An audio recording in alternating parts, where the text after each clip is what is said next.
Texas is a big state, but you're never alone. The Alzheimer's Association is here to help. We're all in this together. From El Paso to Houston. From Dallas to San Antonio. From Austin to Fort Worth. Check out the online offerings from your chapter. Stay home, stay safe. We're here for you, Texas. Day or night. Go to www.alz.org. Or call us at 1-800-272-3900. Your caring never stops, and neither do we.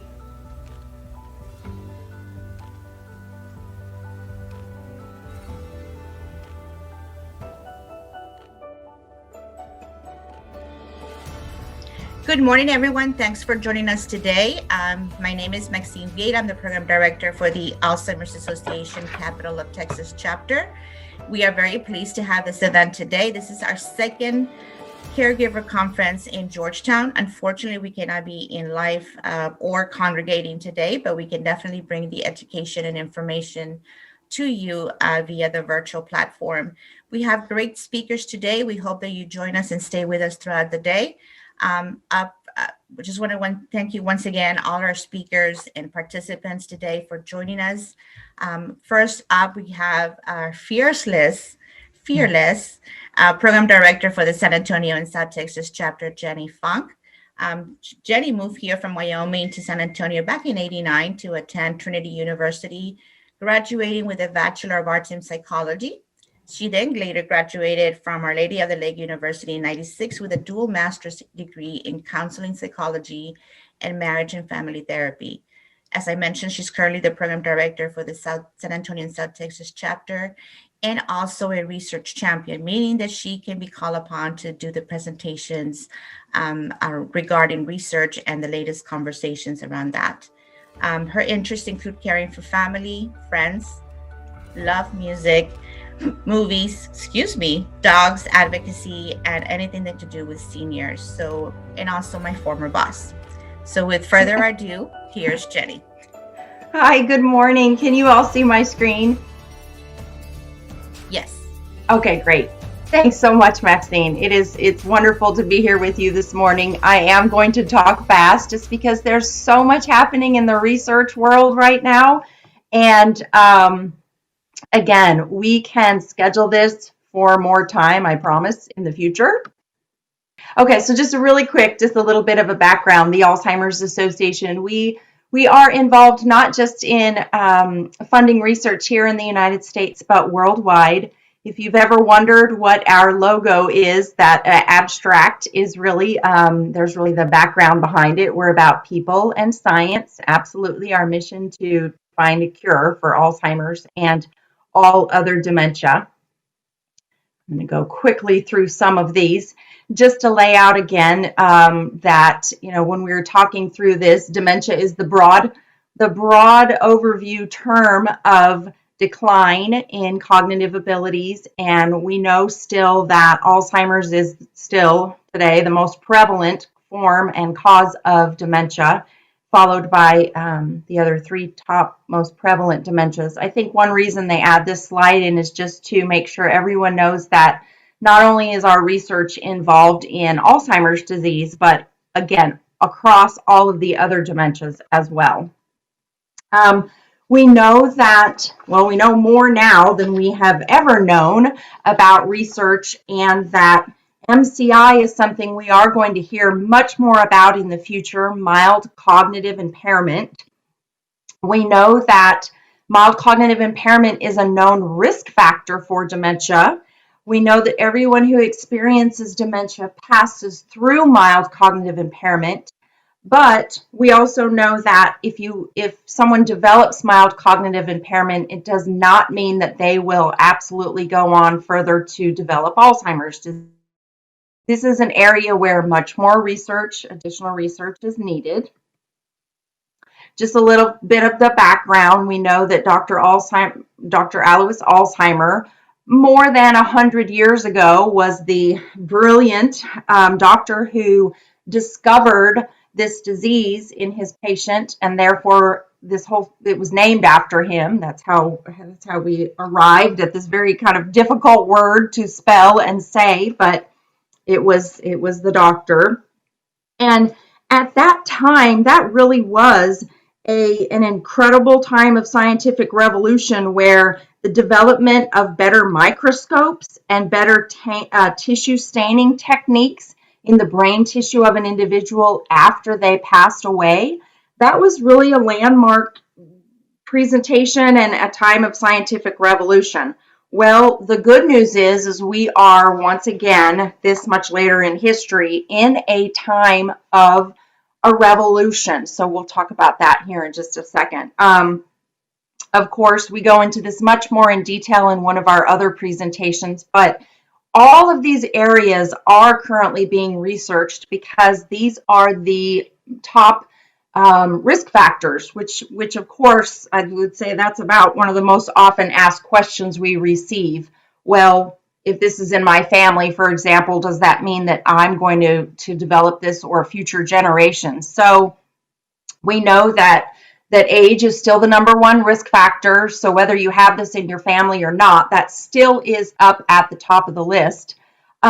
Certainly genetics play a role. There's also many more studies now on race and ethnicity and how that impacts prevalence numbers specific to Alzheimer's disease. There are many, many research studies right now on environmental and lifetime factors. We'll hear about that more in a sec.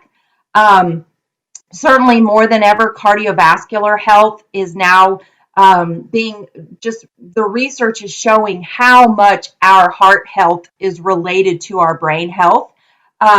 We've got some incredible research that's happening that is thankfully going to be starting back up. There were a lot of studies that were put on hold during this time frame because, being in university settings, etc., a lot of research had to be on hold during COVID. As things start to change a little bit, they are starting back up again. So we're hopeful about that. Certainly looking at diet, a lot more in the news related to the importance of sleep for our brain. The implications of social and cognitive engagement, still very, very important, and more research being done on, particularly in this time frame. It is going to be so interesting to see what comes out of this whole time frame of us being very isolated due to this virus that's happening, and what that is doing for individuals with Alzheimer's disease and other dementias. And then also looking at education and levels of education and how that impacts. We know that currently there are still the same FDA-approved therapies for Alzheimer's disease that there were 10 plus years ago. Better news on the horizon for that, so I'll just kind of skip through that, except to know that currently we know there are no therapies that stop the disease in its tracks. They are certainly, for a lot of people, medications that temporarily improve the symptoms of dementia, and there's a lot happening in the field of medications. So just a little bit, you can go on our website to see the latest. Every year, the Alzheimer's Association publishes new and updated facts and figures. They are always very alarming, but we know that it really helps. The data is what helps move certainly the financial need of funding more research. So these facts and figures play a huge role in what we're able to then do in our advocacy to advocate for more research funding so that we can get more studies funded, certainly. I love this slide, so I just want to show it really quickly that when you look at where we've come as far as an incredible nonprofit with all advocates out there on a grassroots level advocating for more research funding out of the federal budget of our country, we've gone from just 10 years ago, $448 million, to now the funding for Alzheimer's and other dementia sits at $2.8 billion. And that is a direct result, again, of statistics being able to track, and also advocates advocating for, we have got to have more funding. And certainly we know that, that money stays and funds research here within the United States. We'll get into showing you a few statistics on worldwide what's happening. So again, the Alzheimer's Association, we are really the cornerstone. We're leading advances. We're advancing discovery. Right now, in the world, we are able to fund, not just in the United States, but when we raise money, particular through our Walk to End Alzheimer's, right now we have currently $185 million invested into research in 540 different projects in 30 countries around the world. Very exciting. I'm going to skip over that and look at biomarkers. Again, we are in a time frame where biomarkers are what are really accelerating the speed of research. When we look at this time frame, biomarkers, basically, you may not be familiar with the word, but you definitely are familiar with the concept if you've ever taken a cholesterol test or a blood sugar test. Those are biomarkers for heart disease and diabetes, respectively. So a biomarker is something that you can measure in the body that tells you about a disease process. And for decades, from the time of Dr. Alzheimer, there were no biomarkers for Alzheimer's disease. The only way that they could really track is, again, after someone passed away. Well, now we know that researchers have tools today that they've never had before. We are truly in a scientific revolution right now of being able to find more biomarkers, certainly through amyloid PET imaging. Now we have doctors have the ability to do tau imaging in the brain of individuals who are living, not after they've passed. And that is very, very significant. Now, however, we know that these brain scans can still be just too expensive, hard to get. So scientists continue to research new kinds of biomarkers, such as spinal fluid, blood tests, eye tests, even saliva. So when you hear those things, that's what they are referring to. We also know more than ever before, and research is now really looking at younger individuals, that now it's estimated that we can detect this so much earlier in the body, and biomarkers have they've shifted the paradigm so that we know that clinical symptoms of cognitive impairment may really begin 20 years before symptoms appear. So while that is scary, that also represents an opportunity for prevention, doing studies on individuals at a much younger age, being able to use these tools to help make a diagnosis much, much earlier in the process. Again, more therapies and more research being done on looking at, it's quite possible that the treatment for Alzheimer's and other dementias may look a lot like what treatment for heart disease does today. It's going to likely involve a mix of medications as well as lifestyle changes, both for prevention of individuals developing Alzheimer's disease and then also treatments. Right now, the current the landscape of clinical trials, again, this was as of April, so this was right during the beginning. Some of these had to be put on hold. Again, some are starting again. But as far as medications, right now there are over, again, always a need for participants, but right now in phase 1, 111 different studies, 175 in phase 2, and then 63 in phase 3. So basically what that means is, although sometimes we hear about the failure of a study, the good news is that there are more than 300 clinical trials happening right now for new drugs and devices. So that is very encouraging.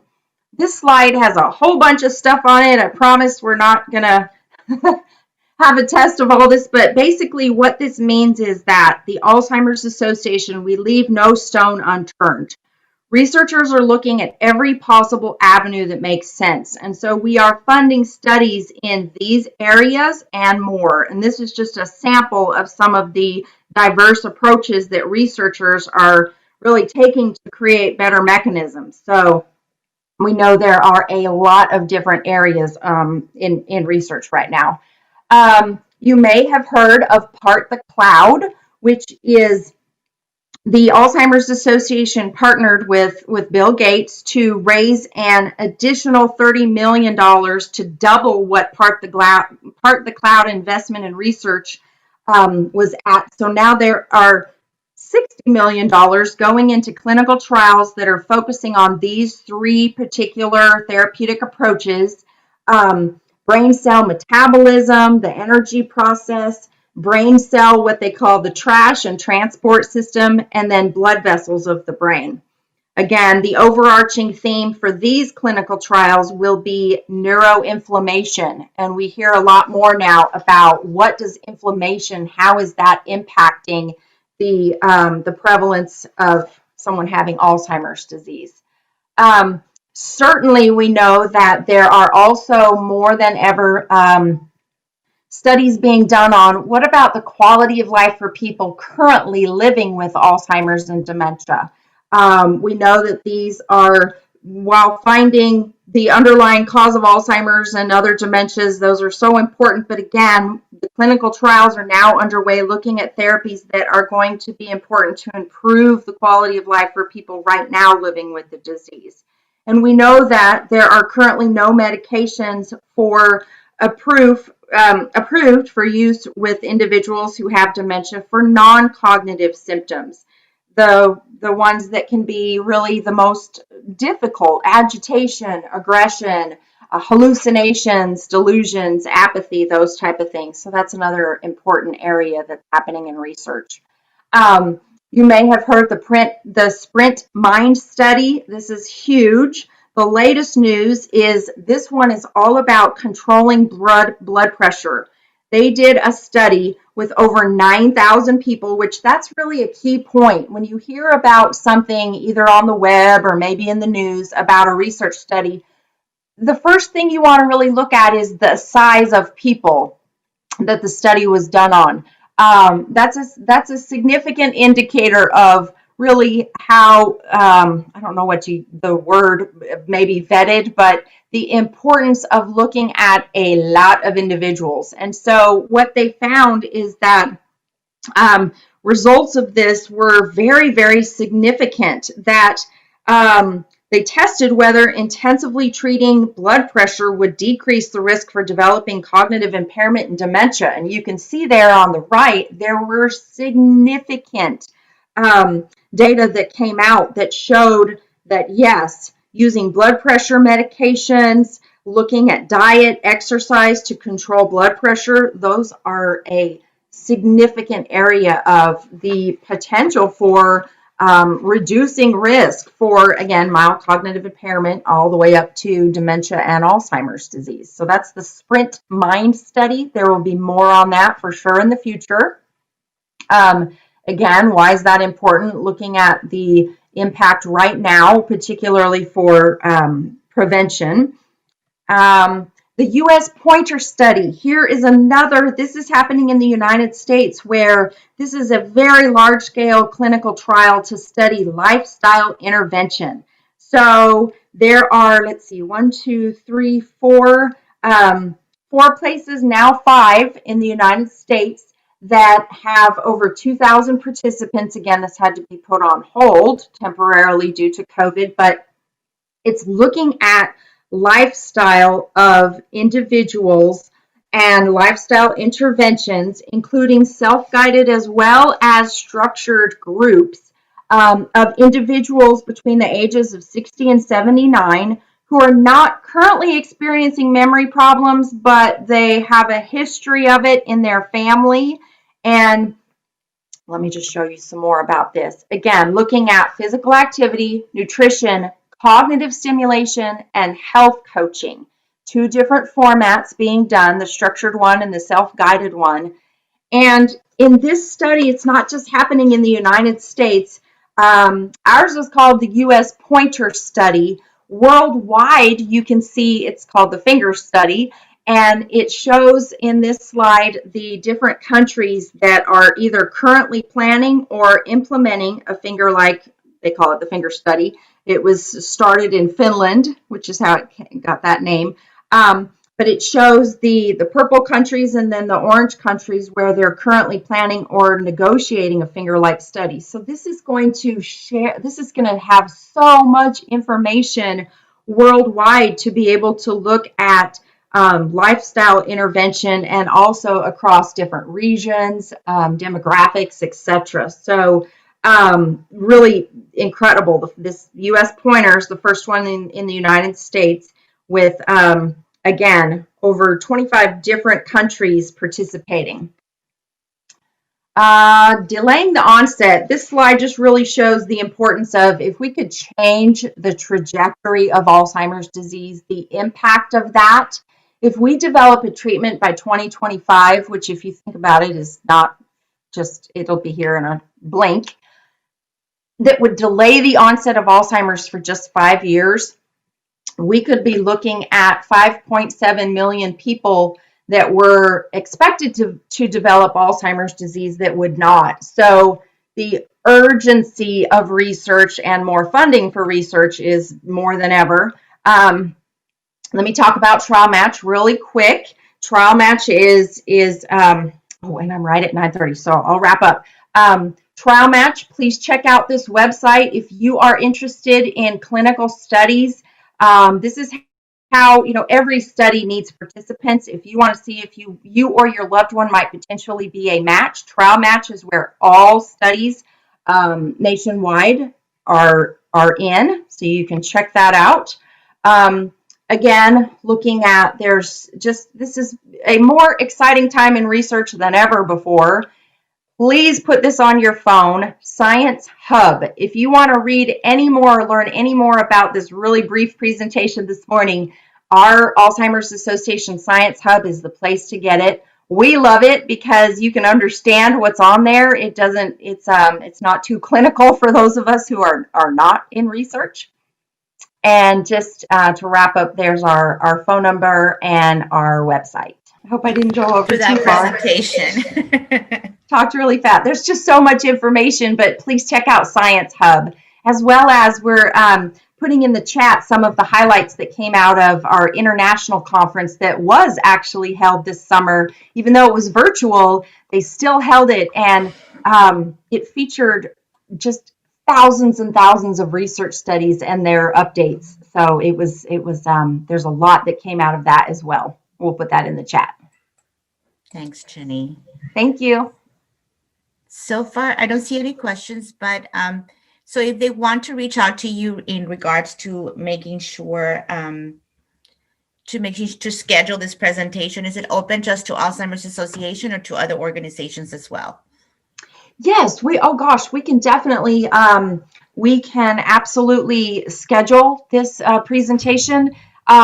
If we have a full 30 minutes or even if we have a full hour, I will say we can go through things at a little bit slower rate. And yes, we can absolutely schedule it.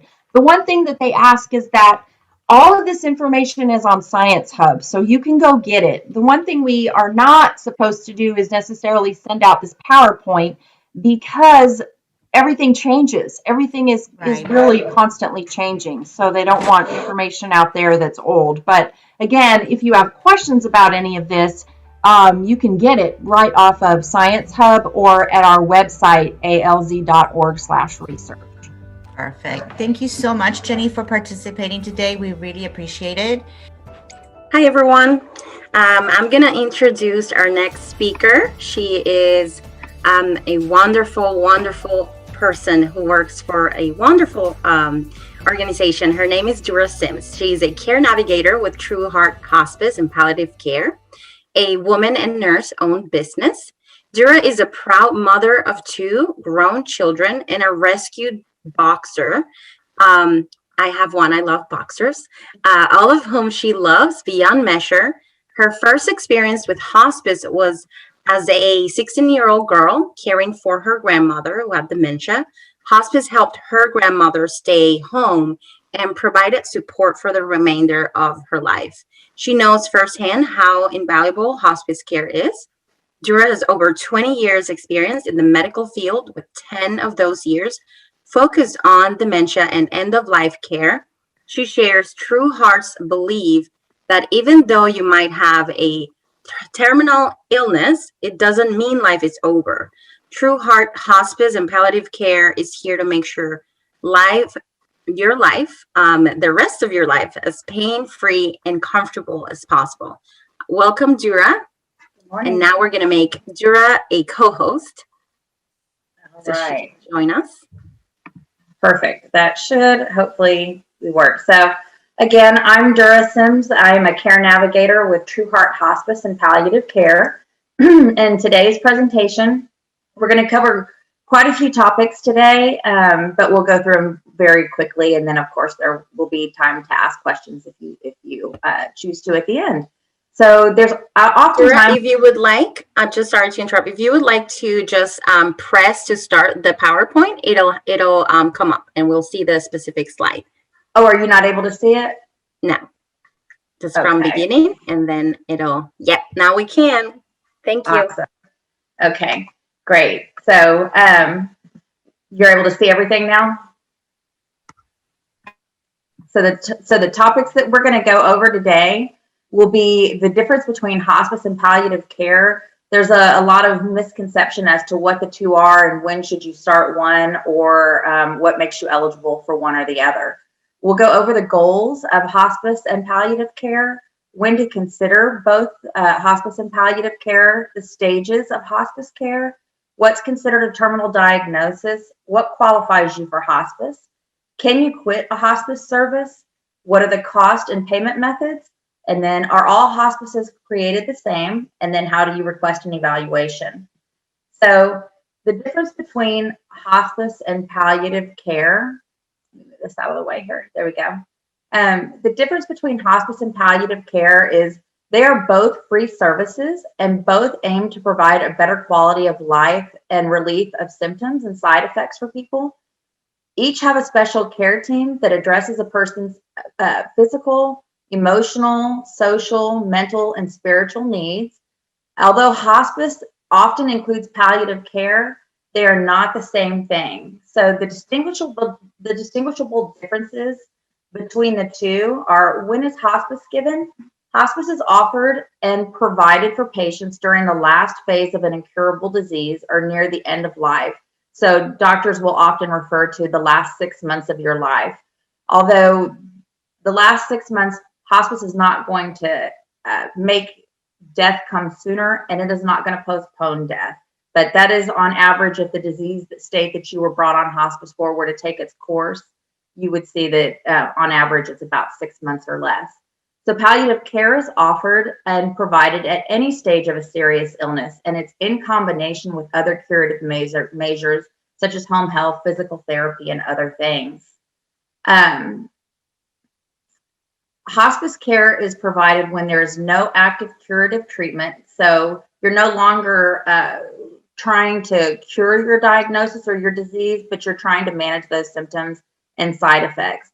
And palliative care can be provided while the patient is receiving active treatment. In other words, at the same time as chemo, radiation, and immunotherapy for cancer, for example. And what does the care team do for hospice? That care team coordinates the majority of care for patients, and they communicate with the patient mostly as the medical care team. While the patient's doctor does have the option to follow them, typically what happens when somebody comes on hospice is that physician will send the referral over to a hospice, and then the medical director of the hospice takes over and the team takes over care from there. Now, palliative care, how that works is the team is separate from the patient's medical team, and they're actually collaborating with the patient's physician or the patient's physical therapist or occupational therapist, but they are not overseeing the care. So the goals between palliative care and hospice care: palliative care is a broader philosophy of care that includes hospice care. Palliative can be used as a separate area of in a medical practice while the patient is receiving treatment. So as with hospice, palliative care aims to improve the quality of life from every different angle. And it can include the following goals. So again, you're going to work in collaboration with the medical provider while taking curative measures to try to get the patient better. You can either be medically or socially driven. The program can either be medically or socially driven. True Heart Hospice provides a socially driven program, which I'll get into a little bit later. It addresses the emotional and spiritual concerns, both of the patient and the caregivers. So obviously, anytime you receive news that you have a terminal diagnosis, there's going to be a wave of emotions that you go through at various stages. And it's not just the person. So just like dementia, when you receive a terminal diagnosis, it affects the family too, the caregivers. And then, of course, it improves your quality of life during your illness and assists with the transitioning to end-of-life care. So the primary goal of hospice care is to ensure that every moment counts in the last 6 months of life or longer, depending on how long that person lasts, from the time that they start hospice to the time that they pass away. But it is to ensure that that patient, during that last part of that terminal diagnosis and when they're terminally ill, that they feel empowered to live the rest of their life on their terms. Good hospice services go much further than that, though. They include the following goals. And so that is hands-on help. They'll provide a certified nurse's aide, a CNA, who can assist with things like tidying up your home, meal prep, assistance with activities of daily living, showers, standby assist, whatever it is that that particular patient needs. They also send volunteers for visits and RN visits, and it's overseen by a medical director. There's the emotional well-being. So in the last few months of life, terminally ill patients will often have emotional and spiritual needs that need to be met. That's where our team of counselors and spiritual care providers come in. And again, everything that is offered through hospice or palliative care, it's your option. You do not have to choose to have these partake in having spiritual care or volunteers, but you have that as an option to you. And then there's caregivers to provide support during and after the hospice process. So making sure that those caring for the hospice patient are informed on how to take care of their loved one, that they feel supported in the ability to care for them, and that they're listened to. It's very important that we understand the needs of the patient and the needs of the family, not our needs. This is their journey, and we're just there to go along and help them with that. And then following the passing of the patient, there's bereavement support. So there's different hospices will stay with the family for varying lengths of time after the patient has passed. True Heart Hospice goes 18 months. We recognize that there's a lot of firsts that you go through when you need support. So there's that first Christmas, that first Thanksgiving, if you were married, your anniversary, birthdays. And sometimes that first isn't always enough. So we stick around for 18 months, and it's important to be able to help those families transition into the new phases of life. So this just goes over the two different philosophies. So on the left is palliative care, which talks about symptom management in collaboration with your doctor, your caregiver, your support team, with the outcome being improved quality of life and hopefully improved medical health as well. On the right side is hospice care, with the patient in the middle, and that patient has their whole hospice team surrounding them. So that's the spiritual care, that's the caregiver, that's the physician and the nurse, that's the volunteers. It's everybody that's coming together to do what's most important for the patient and the family at end of life and after. When to consider palliative care versus hospice care. So you can receive treatment for your disease and palliative care at the same time. You can receive palliative care in the hospital or at home, or palliative care programs can also help with at all stages of the life-limiting illness. But it's best when it's introduced early in your care. It's always good when the person that comes on hospice or palliative care has an opportunity to bond with their team, especially for those moments where when we're around for 18 months after and we're helping that family get through. If we've had a chance to bond and we know you, we know your experiences, we're really able to help the families get through at that time. So the sooner hospice or palliative care can come on in a patient's life or a diagnosis, the better it is for the family and for the patient. So some of the questions to ask yourself is if you answer, and this is True Heart, this is what we use when we're asking to determine if somebody's appropriate for palliative care. So ask yourself the following questions. Are you afraid that you won't be able to get to and from the doctor on time? Or do you not want to go back at all? Have you had 2 or more recent hospitalizations? Have you had 2 or more chronic conditions like COPD or CHF? Have you had 2 or more infections in the last 6 months that have required antibiotics? And do you need more acute care than what traditional services have been able to offer? The decision to start hospice is usually a joint one made with the doctors and nurses and the families of the family and loved one. Whenever possible, the preference is to have the patient first and foremost assist in the decision as to come on hospice services. So when you want to consider hospice care is if you're seeing a diminished quality of life due to continued treatment. So many times you hear that doctors want to treat somebody to death, and that's a literal statement. You as a patient have a right to say, I don't want to do this anymore. It is not adding to my quality of life. Quantity doesn't always mean quality. So you can determine when you want to stop treatment and you want to go on and manage those symptoms. You need to find solutions to the cycle of rehospitalization or ER visits, or when you or a loved one when you want to be home with your loved one, or a home-like nursing facility to receive care. Another time to consider hospice would be if you want to assert control in the transition of end-of-life care, or you're exhausted because you don't have a support group, or you have questions regarding medication and pain management. All of those are reasons why you may want to consider hospice. So what are the stages? When you choose hospice care is appropriate anytime after the doctor has estimated that you have 6 months or less of life left to live, and the doctor and patient have decided to move from active curative measures and decided that they're going to focus on quality of life. So you're no longer going to continue things like chemo or dialysis or whatever the situation is.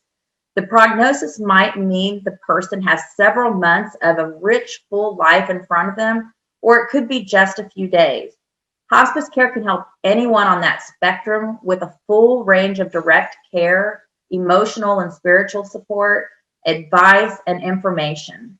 We can also help friends and families of patients through a very difficult transition period at end of life. When hospice is called in before end of life, the stages of care can be broken down into the following pathways.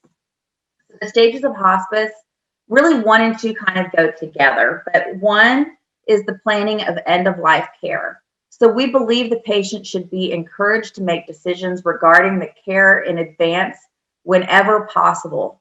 This way they retain control over their life as long as possible. And friends and relatives are spared any doubt over what the preference may have been for the patient when end of life does come. Advanced planning only helps to clarify what somebody's wishes are when end of life comes. Now, for the purposes of having the different stages, this stage 2 is spiritual and emotional care, but really and truly these things run parallel because it's so important that you have them both at the same time. True Heart employs chaplains, and as do all hospices, chaplains, social workers, and counselors to help patients and their loved ones understand and accept death and be ready for it when the time comes. Stage 3 is help at home. Hospice care patients may need help with everyday tasks. Sometimes we can help make it a more comfortable place to live. We can make things easier for you with your terminal diagnosis. And both medical professionals and a team of trained volunteers are available to help with household chores and activities of daily living. We support a patient's strong desire to remain at home until the end. That being said, we also can assist people that are living in memory cares, skilled nursing facilities, or assisted living communities. We're able to go in and assist there too. And that just gives them a greater opportunity to have more eyes and hands there to assist them. Stage 4 is inpatient care. Not all hospice patients will need or want inpatient care, but for those who do, we can provide hospice services in the hospital or facility setting. And then stage 5 is the bereavement support. So we've talked about that we will follow a family for 18 months afterwards, after the passing of their loved one. What is considered a terminal diagnosis? So that's changed a lot over the years, but the common diagnosis that we see is going to always be heart failure, chronic lung problems, kidney disease, stroke, AIDS, neurological conditions like Parkinson's, late stage Alzheimer's and similar conditions. And then there's other serious terminal illnesses. So it's anything that is actually contributing to end of life. And you can oftentimes see what's called comorbidities. So more than one. And a hospice will look at which diagnosis to bring you on, and you may be able to continue if you have like dual comorbidities. So say chronic heart condition and dialysis, you may still be able to continue dialysis if you come on for heart. And that's something to talk about with your hospice provider, because not all hospice providers will allow that, but you can do that. So how does someone qualify for hospice? True Heart Hospice uses the Medicare Hospice Benefit Guidelines to determine patient eligibility. In order to qualify for hospice services, 2 physicians must certify that an individual is terminally ill with 6 months or less to live if the illness runs its normal course. Can you quit or change hospice services? Sadly, there are times when people come on hospice services and they find out that they're just not getting what they were promised and they want to change. And that is possible. The only thing that you have to do is sign a revoke of services, simple 1-sheet page, and then sign on with the hospice of your choice. It's also not uncommon that a hospice patient will get better when they come on, because now they're provided regular care and better quality of care, so they tend to get better. And those people come off services if they're no longer hospice appropriate. They're called hospice graduates. You can come on and off hospice as many times as needed. The cost for hospice care versus palliative care. Hospice provides services to those who meet the qualifications regardless of the ability to pay. If you have concerns over funding of care for a terminally ill person or yourself, please don't hesitate to call us or any other hospice. What hospices will do, they will take on pro bono cases to make sure that people are taken care of at end of life care. Now there's a limit to how many people we can take on. So if somebody already has a wait list, it's not uncommon for one hospice to reach out to another and try to find somebody who does not have somebody already on services for free, and we will help get them placed. So never hesitate if you need care or somebody you needs care just because of finances. Typically, hospice is covered through the Medicare Part A. It's also covered through Medicaid. And occasionally you'll see that private insurance is used. Patients who are eligible for Medicare and Medicaid hospice benefit will be able to get most hospice costs covered. That includes both the clinical services such as pain relief and support services. Some services may also be available to caregivers and loved ones at no extra cost. Usually families of Medicare and Medicaid patients will have to pay very little, usually nothing, at the time of services for terminal illness. Those who are not covered by Medicare or other insurances will still be provided hospice care. They're not refused care, again, because of inability to pay. Oh, did I go up? Sorry, my bad. So the cost for palliative care. There's 2 different types of palliative care programs. There's medically driven palliative care programs, in which case you'll see that Medicare Part B may be charged for that, or there might be charges out of pocket or to your insurance because you're doing things like in conjunction with physical therapy or some other provider that needs to be covered through your Medicare or Medicaid. True Heart Hospice is a socially driven program, and it's a completely free service for people who have two conditions that need to be met. They have barriers to care and a desire to have social services come in and assist them with whatever it is that they need. Are all hospices the same? I hear that all the time, is that, oh, does it really matter if I go with the hospice that's being recommended by the doctor or the facility or my friend? Not all hospices are created the same. Hospice is a medical specialty, just like pediatrics or geriatrics and oncology, and each provider is a different company. All hospices have the same general philosophy, but their services may differ. Some hospices, like True Heart Hospice and Palliative Care, are for-profit corporations, while there are others out there that are not-for-profit organizations. In Texas, you have the right to request the hospice of your choice if more than one hospice service is in your area. So I always say, do your research, interview at least 2 hospices before you sign on with them, because they aren't all created equal, and you want to make sure that whoever you're bringing on for those last phases of your loved one's life or your own is somebody that their goals are in alignment with what your goals are. How do you request a hospice evaluation? You can ask your doctor for a hospice referral to the hospice of your choice, or you can simply call the hospice of your choice directly and request to meet with a care navigator, someone like myself, who will then come out and do onboarding paperwork with you, and then an evaluation will be scheduled. It does require that 2 physicians sign off. So once the evaluation has been done and you've been deemed appropriate for hospice, one person that can sign off, in addition to your provider, would be the medical director. If you choose to reach out to True Heart Hospice, this is our information here. Again, I'm Dura Sims, the care navigator with True Heart Hospice, and you see my email down there, dura@truehearthospice.com. It's as simple as sending me an email. Thank you for your time today, and I appreciate the opportunity to talk to you, and I hope you found this beneficial.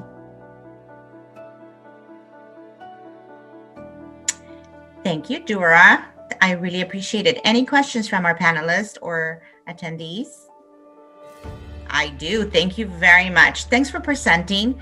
I know that you have a second part to your presentation right before Dr. Flatt presents this afternoon or later this morning.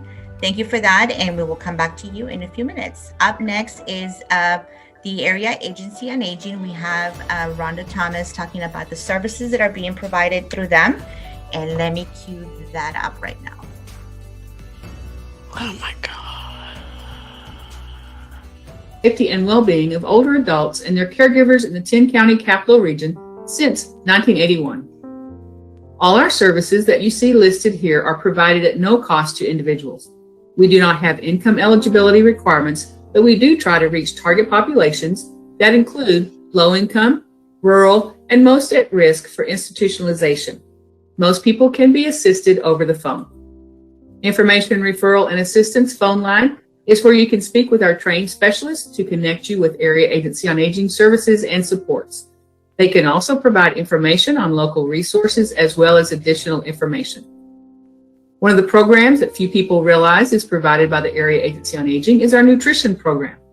The AAA is a source of funding to meal providers across the 10-county region who serve nutritious home-delivered meals and congregate meals 5 days a week to older adults, many who may go without a midday meal without this service. The Benefits Counseling Program is a group of experts who can help you navigate the maze of public benefit programs, answer questions, and assist with the application process for Medicare Parts A through D, Medicaid, Social Security, and supplemental insurance.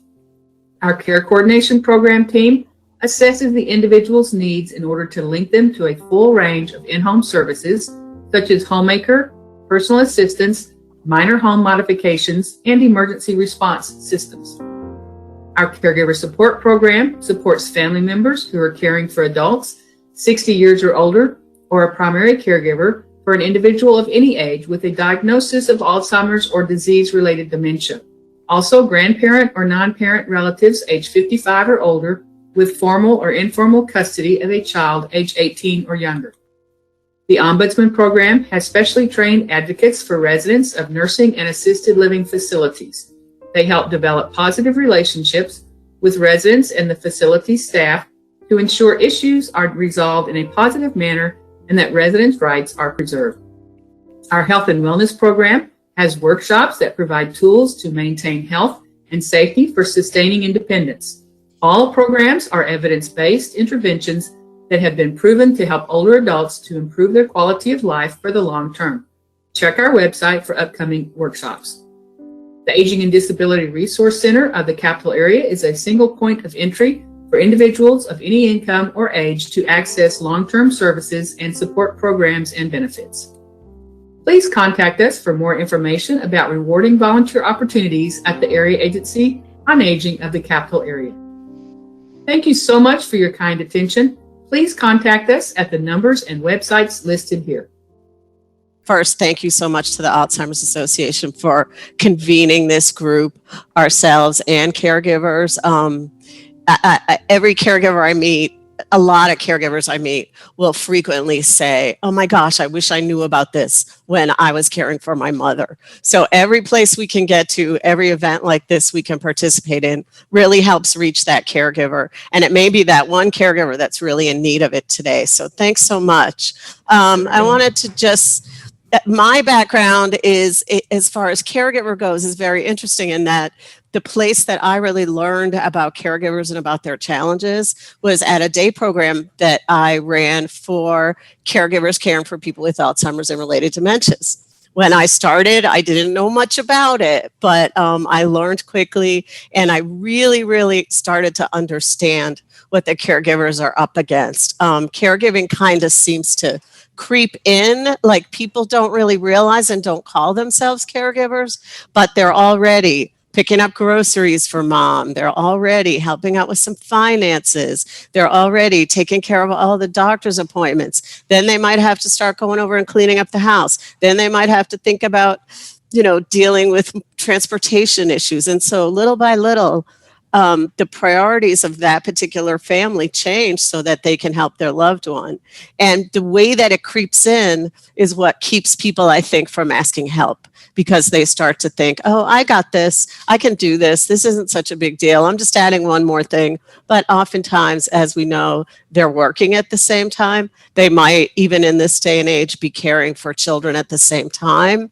They might even be a grandchild who's trying to go to school, college at the same time. So we recognize that caregivers don't always raise their hands and ask for help. So I'm happy for the ones that are here today, because that's the biggest step, the asking for help. We have found that, caregivers are the super strong caregivers that they believe they are, and we know that, and that's why they're so hesitant to ask for help. So that's always my first thing. Don't be afraid to ask, and the Area Agency on Aging is here to help you in any way that we can, and really to help you with the stressors that come up as you're providing care.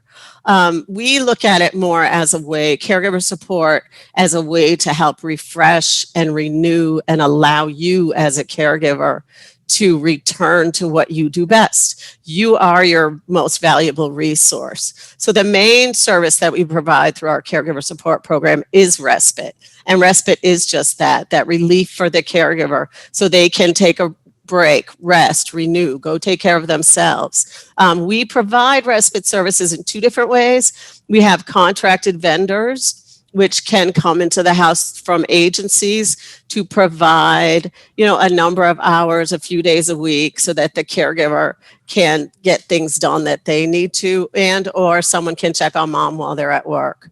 But the other way, and the most important way that I want to make sure everybody knows, is we also have what's called the respite voucher program. So if you really don't feel comfortable, or your loved one doesn't feel comfortable having someone come in the home that's a stranger or an agency, you can choose somebody to do that work for you. Somebody that you know, somebody that they're familiar with. It can be a family member, it can be a friend, it can be a neighbor. We've had faith-based organizations where church members have helped support each other. So we can then use that individual as the respite provider and provide the funding and pay the services, pay them to do the services. So that's a really important thing that I want to make sure everybody knows about. Other important pieces of our caregiver program are caregiver information services, where we do participate in events like this. We have our own annual event called the Striking a Balance Caregiver Conference later in the summer. And we thank Alzheimer's Association for partnering with us on that and helping us to get the word out. But we do, we provide also publications, materials, books, other information, connections to other trainings that might be valuable to caregivers. And we do keep a long list of national organizations that are in supporting caregivers so that we can connect people to them as well.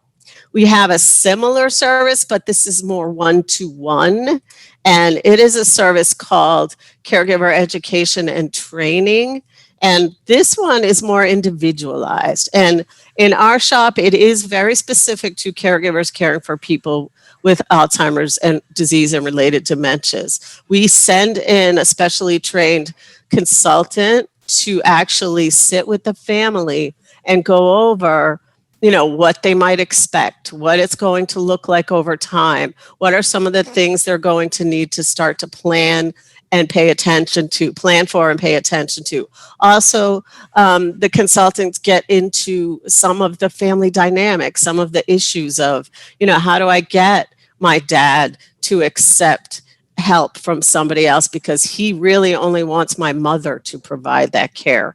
So a lot of times in these consultations, we're dealing with the entire family, not just the individual with Alzheimer's, the main caregiver, but also everybody else that's involved. So it can be, and when they leave, they've left the family with a better idea of what to expect, of resources they can go to, of places that they can seek additional assistance. And we can, provide for that over the long haul and over the long term of the disease, because we know that sometimes these caregiving roles are really lengthy, the number of years that people are caregiving for someone with dementia, like I said, before they even realize it, and it's creeping in and they're not really sure. One of the things that sits, right in front of me on my desk is a comment that we got from a caregiver who was caring for his wife with dementia. And it says, we always ask, about the service and customer satisfaction. But the last question is there anything else you would like to share? And this caregiver said something to the effect of, this has been the toughest thing I've ever done in my life, watching somebody I love so dearly slipping away from me day to day. And so part of what we do with that consultation is also try to address some of that, the grief, the loss, the mental health needs that somebody might have while they're trying to navigate this caregiver situation. So we really do, in addition to that consultation, have very clinical, psychology-based mental health services as well. Short-term, but also short-term to us is 6 months at a time. Really sessions with specially trained psychologists to deal with some of the issues around family dynamics, some of the issues around loss and grief, any other issues that an individual family might be dealing with. So we have a full array of other services along with those main ones. And those are things like we can provide durable medical equipment, like nutritional supports. We can provide shower chairs, transfer benches, all the things that Medicare doesn't provide.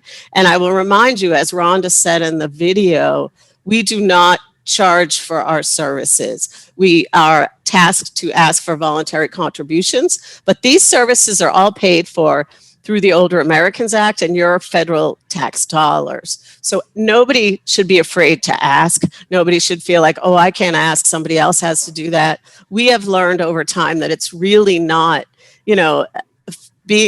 financial stability doesn't necessarily give you what you need to provide the level of caregiving that you're providing. A lot of times it is the information that we provide. It is somebody to help you navigate. It is somebody to answer the questions, to give the definitions, just like Dura did about hospice, to really describe what it is you're looking at. So don't hesitate to call. We do not have income eligibility, but we do have those target populations. So we have to take, certain things into consideration. But we encourage everybody to call.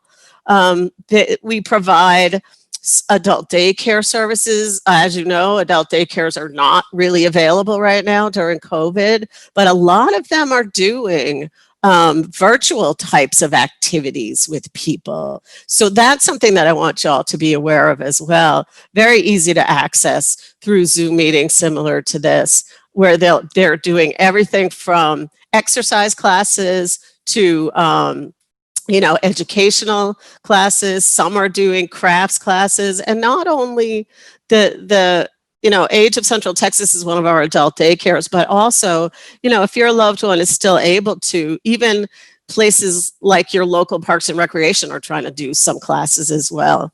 So keep those types of things in mind. And we did our Striking a Balance Caregiver Conference totally virtual this year. So a lot of that stuff is happening as well. And a lot of education and training is available through National Alliance for Caregiving, the Alzheimer's Association, other caregiver support programs throughout our region and the Alzheimer's Association region. So don't hesitate to take advantage of those. And then the last thing that I really want to talk about, given I'm sure a lot of you, and I don't know who's with us today, but as an individual enters into a facility, we have a program called the Ombudsman Program. And these are specially trained advocates that can go into a facility. They act as a second, third set of eyes and ears. They are true advocates for the residents and for residents' rights. So if any family has questions about how to choose a facility, questions about issues that might be happening at a facility, questions about what can I expect, especially now, the Ombudsman Program is very important, and you can reach us through our 1-800 number, and I'll give you those in a second. They had to, our staff usually did their work by making face-to-face visits with residents and families at facilities. When COVID happened, they had to step back. And so then they started doing most of their visits by phone. But within the next couple of weeks, they hope to be going back into visit. The governor changed his requirements and families started going back into visit. So we are working really closely with the families and the facilities, totally suited up in whatever PPE is required to make sure that everything is safe and sound for all involved.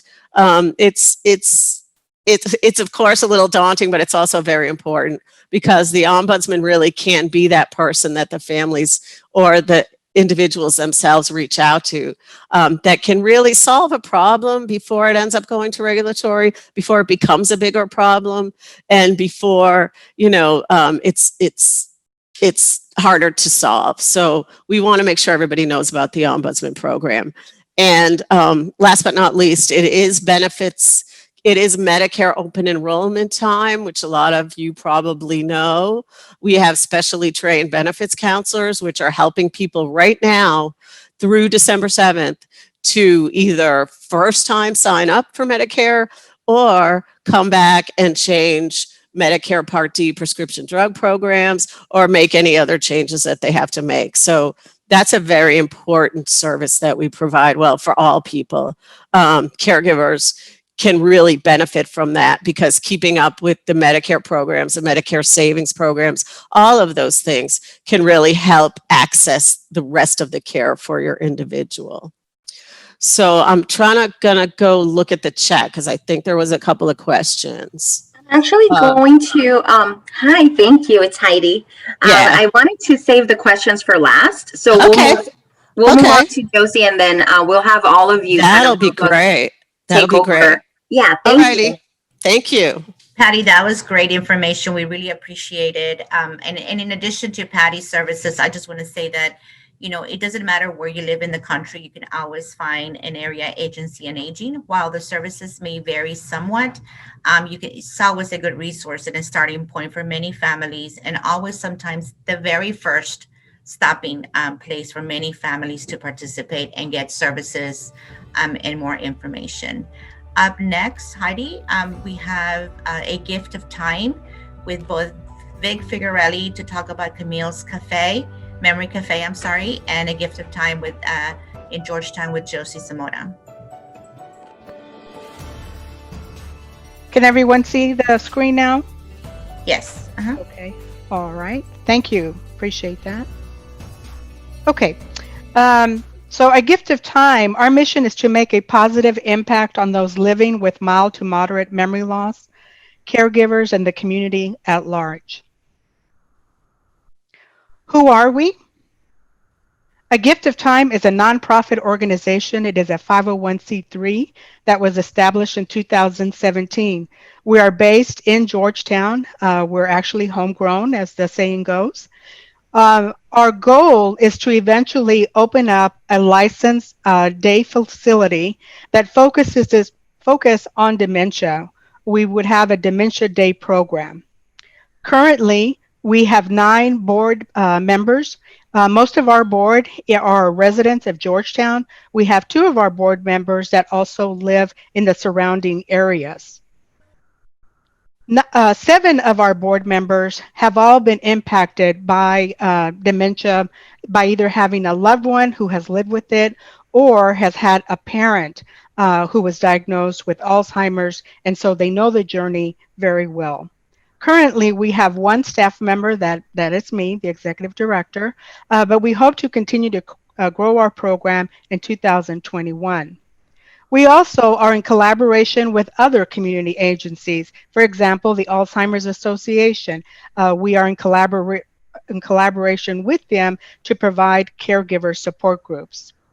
Last year, we received were awarded a grant from the St. David's Foundation for the facility of the building, hopefully to go up in Georgetown. And as you can see at the very bottom, this is our website. We know that Georgetown has a very dense population of seniors. We have about 70,000 people living in our community, and about 30% of our population are people living that are 65 and over. We also know that the increase of people living with dementia is growing every day, it seems like. And so we wanted to, as a group, address this particular issue. One of the things that our organization has done is connect to our community and connect to the caregivers that are living within our community. And one of the things we have found is that a lot of the caregivers do not have a voice. And the voice is really something that we wanted for them to know we were here for them. Over the last 4 years, we have established a relationship with caregivers. And every year we highlight them and we want them to share their stories. We want the stigma of dementia to decrease and hopefully eventually eliminated. Last year, this is a picture of our Galleries of Memories fundraiser that we had, where we asked caregivers to share their stories about their loved ones. And they were thrilled to do that. They felt that someone finally was listening to them and they could kind of come out of their homes and be able to be accepted and be part of the community. And this is one of the ways that we always try to highlight our caregivers.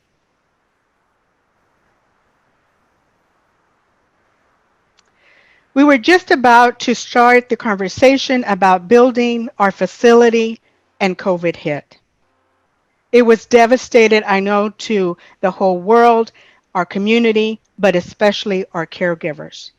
A Gift of Time had not been running programs prior to COVID because we were busy in trying to get community support and funding to open our facility. Like everyone else, we had to pivot and start very quickly to develop programs to stay connected to our caregivers and to have services for them that we know the current services that were available, which were respite programs, would close down, and they did. We all know about dementia. We know the different types of dementia. We know what the dementia behaviors know. Sometimes what we tend to overlook is the feeling of what it's like to be a caregiver every day and what it's like to live with memory loss. This is one of our caregivers. Monica Turner is one of our caregivers in Georgetown. Monica also shares her story with A Gift of Time. One of the things that we found a common thread when we engage with our caregivers is the social isolation that they feel. We know by studying and doing the research is that Americans fear Alzheimer's more than any other disease. We also know that older people are more scared of dementia than cancer. Right now, we all know that 5.4 million people are living with Alzheimer's disease in the U.S. One of the common threads that we keep hearing again and again and again, as the experts on the panel also hear, is the isolation that they feel. They feel left out. Some of our caregivers share stories that their friends have completely stopped talking to them because they feel awkward trying to communicate with someone who has dementia. They don't know what to say. And that leaves our caregivers in a very bad situation. We all know the social impact that social isolation has on our caregivers. Depression, increased stress, feeling of loneliness, despair. Not only have we seen this happen, but we also know a lot of our caregivers in Georgetown health has really declined. Their physical and emotional status has declined because of the current situation that we're in. Our organization very quickly pivoted to virtual online programs. And one of the things that we did as an organization is we really looked for solutions. What can we do now to connect to our community? We know that there's a need. We know that they're hurting. What can we do now to help our community? And one of the things that I found was a TED Talk about memory cafes. It was during one of my walks that I usually try to educate myself on dementia. And I heard a TED Talk by Beth Scholzberg, who talked about memory cafes. Memory cafes were first established by a psychiatrist, Dr. Beer Meeson, who actually started the memory cafe concept. The memory cafe concept is actually bringing our caregivers and those living with dementia in a social environment so they can still feel connected to the community, not to isolate them, but to make them a part of the community. The more and more that I read about memory cafes, I began to realize that A Gift of Time was a perfect vehicle for us to communicate with our caregivers and their loved ones through this memory cafe. We are now part of the Texas Memory Cafe Network, which is in San Antonio. And we actually go in, under training, and we have quarterly meetings. And so this Memory Cafe is something that is now really has become one of our signature programs. Now, this is Dr. Meeson right here. And if you look at the background, I know you can't really see it, but it has Alzheimer's Cafe. In other words, the things that we don't want to talk about because sometimes we feel maybe, you know, we're ashamed or maybe we're not sure how people are going to receive us. He put it out there. And he said, this is what this is. It's a memory cafe for people who have memory loss. What is a memory cafe? It's actually a social gathering for people living with dementia. It's a place to kind of hang out, just like people go to a coffee house and hang out and have fun and visit with their friends. It's the same thing. It's a program that strives for inclusion. Everyone is included. You don't need to have a diagnosis of dementia to participate. If you want to come in and just be a part of the group, that's permissible. We never charge our caregivers for any of the costs that we incur for running a memory cafe. Right now, the cost is low because it's virtual, but we never charge our caregivers or their guests for any type of service that has to relate to our memory cafe. Right now, Camille's Memory Cafe is a virtual program. And so we hoped once we open our Adult Day Center, our Dementia Day program, that we continue this program virtual and also at a cafe house or a coffee house. One of the things that we do at the Memory Cafe is actually share stories. We play games, we talk to each other about how's it going. Sometimes it's just a conversation of what's on their mind. And that's how the Memory Cafe is really meant to be. It's just a casual gathering of a group of individuals that have been left out of this social engagement, and we definitely want to include them back in. We established Camille's Memory Cafe in memory of Camille Figarelli, who is a resident of Georgetown. We always want to connect everything that we do with people that are living right here in our community, because this is a community-driven organization. A Memory Cafe is not a lecture about dementia. It is not a support group. It is not a type of respite program where you can drop somebody off and leave for 2 or 3 hours. And it is not meant to be a marketing tool for agencies. That is not the purpose of a memory cafe. Again, it is a social gathering. Part of our program that we also extended with Camille's Memory Cafe is we implemented another program called Living Well with Dementia Education Series. Now, along with Camille's Memory Cafe, we also supplement education classes for our community, and all are invited. What we've had recently was Dr. Tam Cummings, who talked about Alzheimer's and the latest research.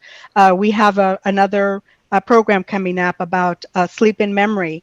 We also are going to have Beth Schulzberg, who is actually the founder of the Memory Cafes in the United States, come and present. So all those events are included on our website.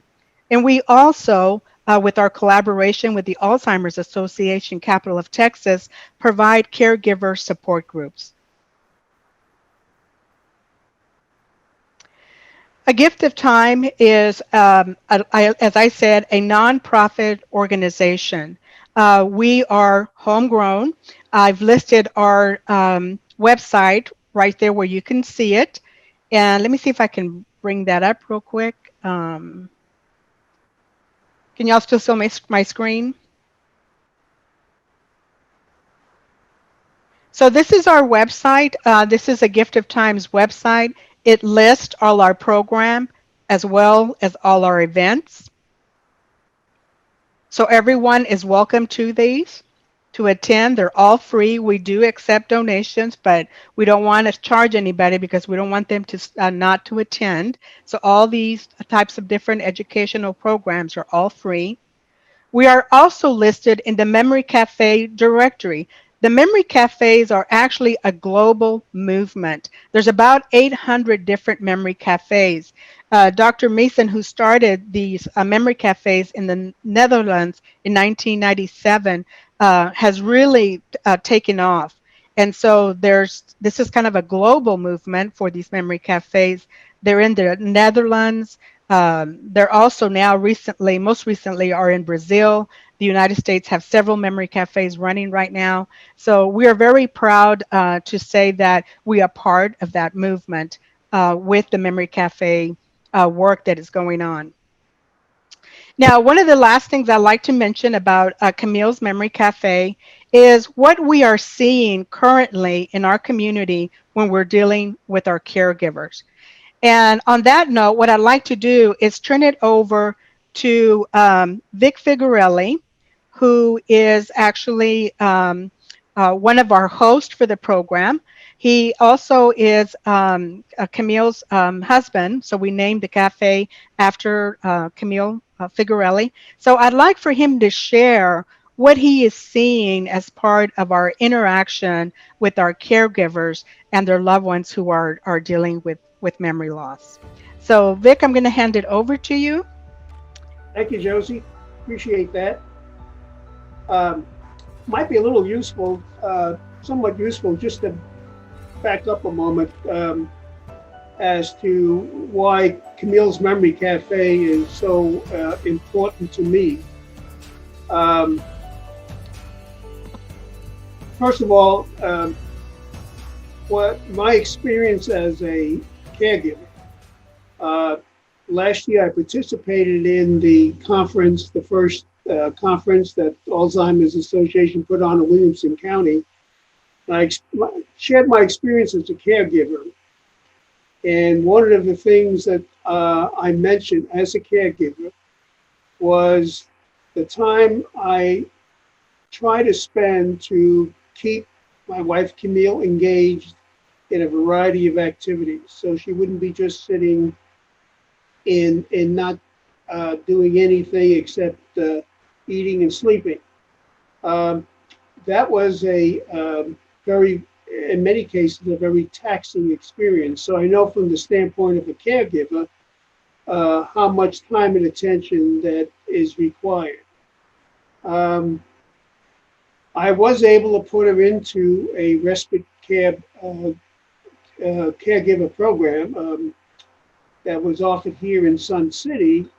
And that volunteer program offered Camille the opportunity to socialize. Whereas I had her at home, we were not socializing with others, and she was able to do that. That also gave me an opportunity for some time to myself. After Camille died, and after a couple of years passed, I decided to participate as a volunteer in that respite program. And this is where the Camille Memory Cafe idea of the program started to gel. I was assigned to a table where I found one of my buddies was a gentleman that loved baseball.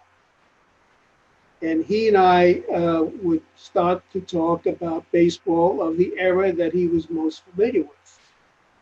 And as time went on, I would start to bring in little trivia quizzes about baseball of that era, or the team that he was most interested in following. And as time went on, I noticed the other participants around the table were starting to ask, well, what about us? You guys are always doing that, but we're doing other stuff that we need if you would do something with us as well. So lo and behold, my trivia quizzes that I used to start with this gentleman about baseball were expanded to things like old TV shows, Western movies, Hollywood stars of the era, et cetera, et cetera.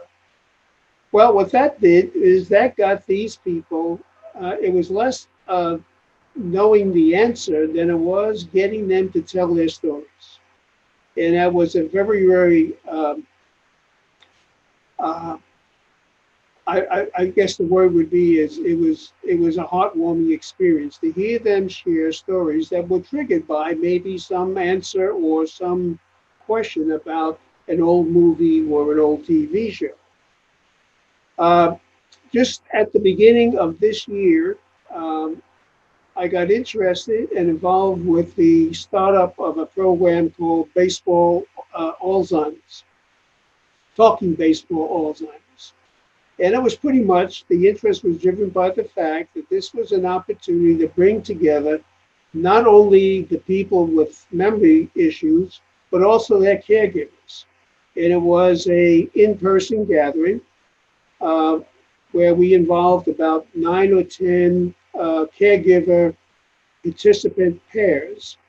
And pretty much focused on baseball trivia and got them engaged, talking about their favorite teams, or what was their first baseball game, and a little bit about other subjects like TV shows and so on and so forth. Unfortunately, that program, along with the volunteer respite program, were brought to a screeching halt in March with the advent of COVID. So when the Camille Memory Cafe idea came up,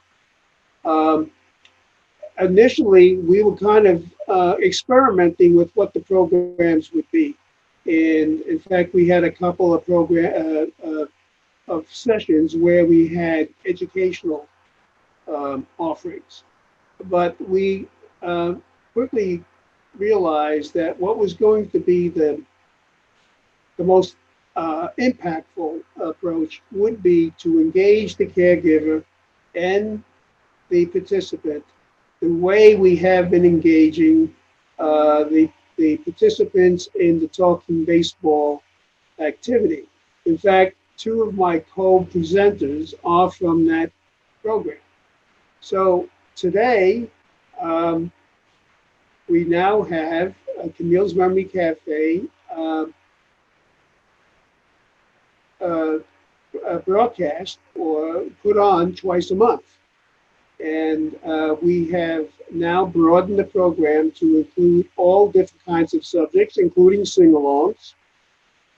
And what I have found once again, even though it's virtual, the joy of seeing those who have the memory issues get engaged and participate and tell their stories. So someday Camille's Memory Cafe will be in person, but until that time, the virtual program is having an impact, and we're hoping to continue to expand it. And I'll close with one final note. I think Josie referred to this earlier. Although it's designed for the people with dementia and their caregivers, the fact is that the COVID-19 pandemic has socially isolated many people. I live in Sun City. I talk to a number of people. I know that they are becoming dispirited. And I invite them to participate as well in these programs because I think they can use that social engagement, even though it's virtual, and that opportunity to do something other than look at four walls and think about their being unable to do the things they used to do. So thank you very much for the opportunity to talk about Camille's Memory Cafe. Her 4th anniversary of passing just was yesterday. I am so pleased to be part of the program because I can't think of a better way to honor them. So thank you very much.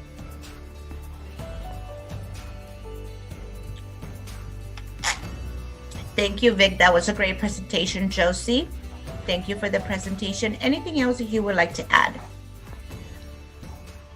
We welcome anyone who wants to learn more about the memory cafes. If you can just send us an email at education@agiftoftimegeorgetown.org. All are welcome. Even if you just want to see what's going on, how do we interact with our caregivers? You are welcome to the program. So again, we host this Camille's Memory Cafe the 1st and 3rd Friday of the month from 10 to 11 in the morning. It's for 1 hour.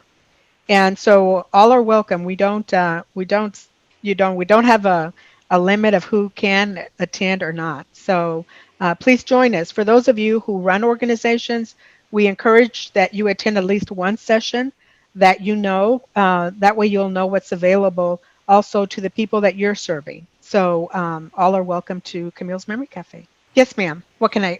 They're saying, what time does the Memory Cafe meet and when do they meet?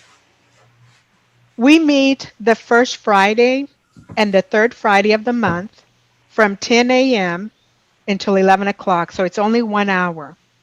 Mm-hmm. I do want to make it very clear to everyone. We do not ask what stages of dementia a person's in. That is not what this is for. We do not If someone struggles to speak or maybe says a wrong word, it's okay with us. We understand. We want to welcome those who have been left out and are isolated, or maybe they're embarrassed because they have a hard time communicating. We're okay with that. You are welcome here at Camille's Memory Cafe. This is especially for you. So during our interactions with our caregivers and their loved ones, sometimes someone will pause and say, I'm having a hard time coming up with the word, and we'll say, okay, not a problem. So we'll end up either taking a deep breath, doing some exercises, or maybe somebody will comment about their day. And that's really the point. It's just to get them to know that they're not alone and that there are other people like them going through the same struggle.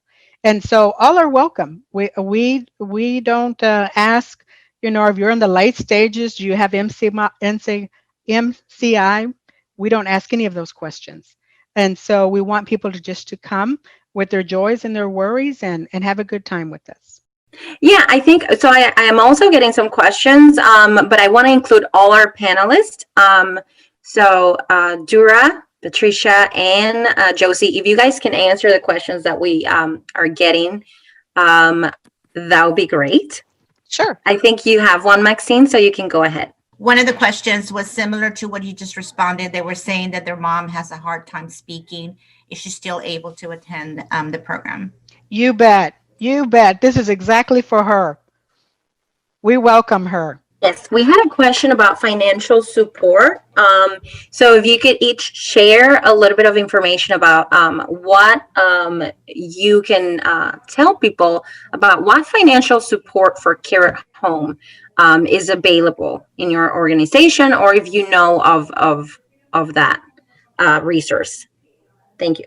As I spoke about earlier, we have respite care, and all of the services that the in-home support that we provide, either through an agency or through somebody you choose, is free of charge. So our services are a little more short-term. They're not long-term, meaning multiple years, but they're about, sometimes 6 months and then sometimes even longer, depending on the case. You would call us. We would do an intake and a screening and an assessment. A care coordinator would call you, and of course, everything's being done over the phone right now to get information about your specific situation.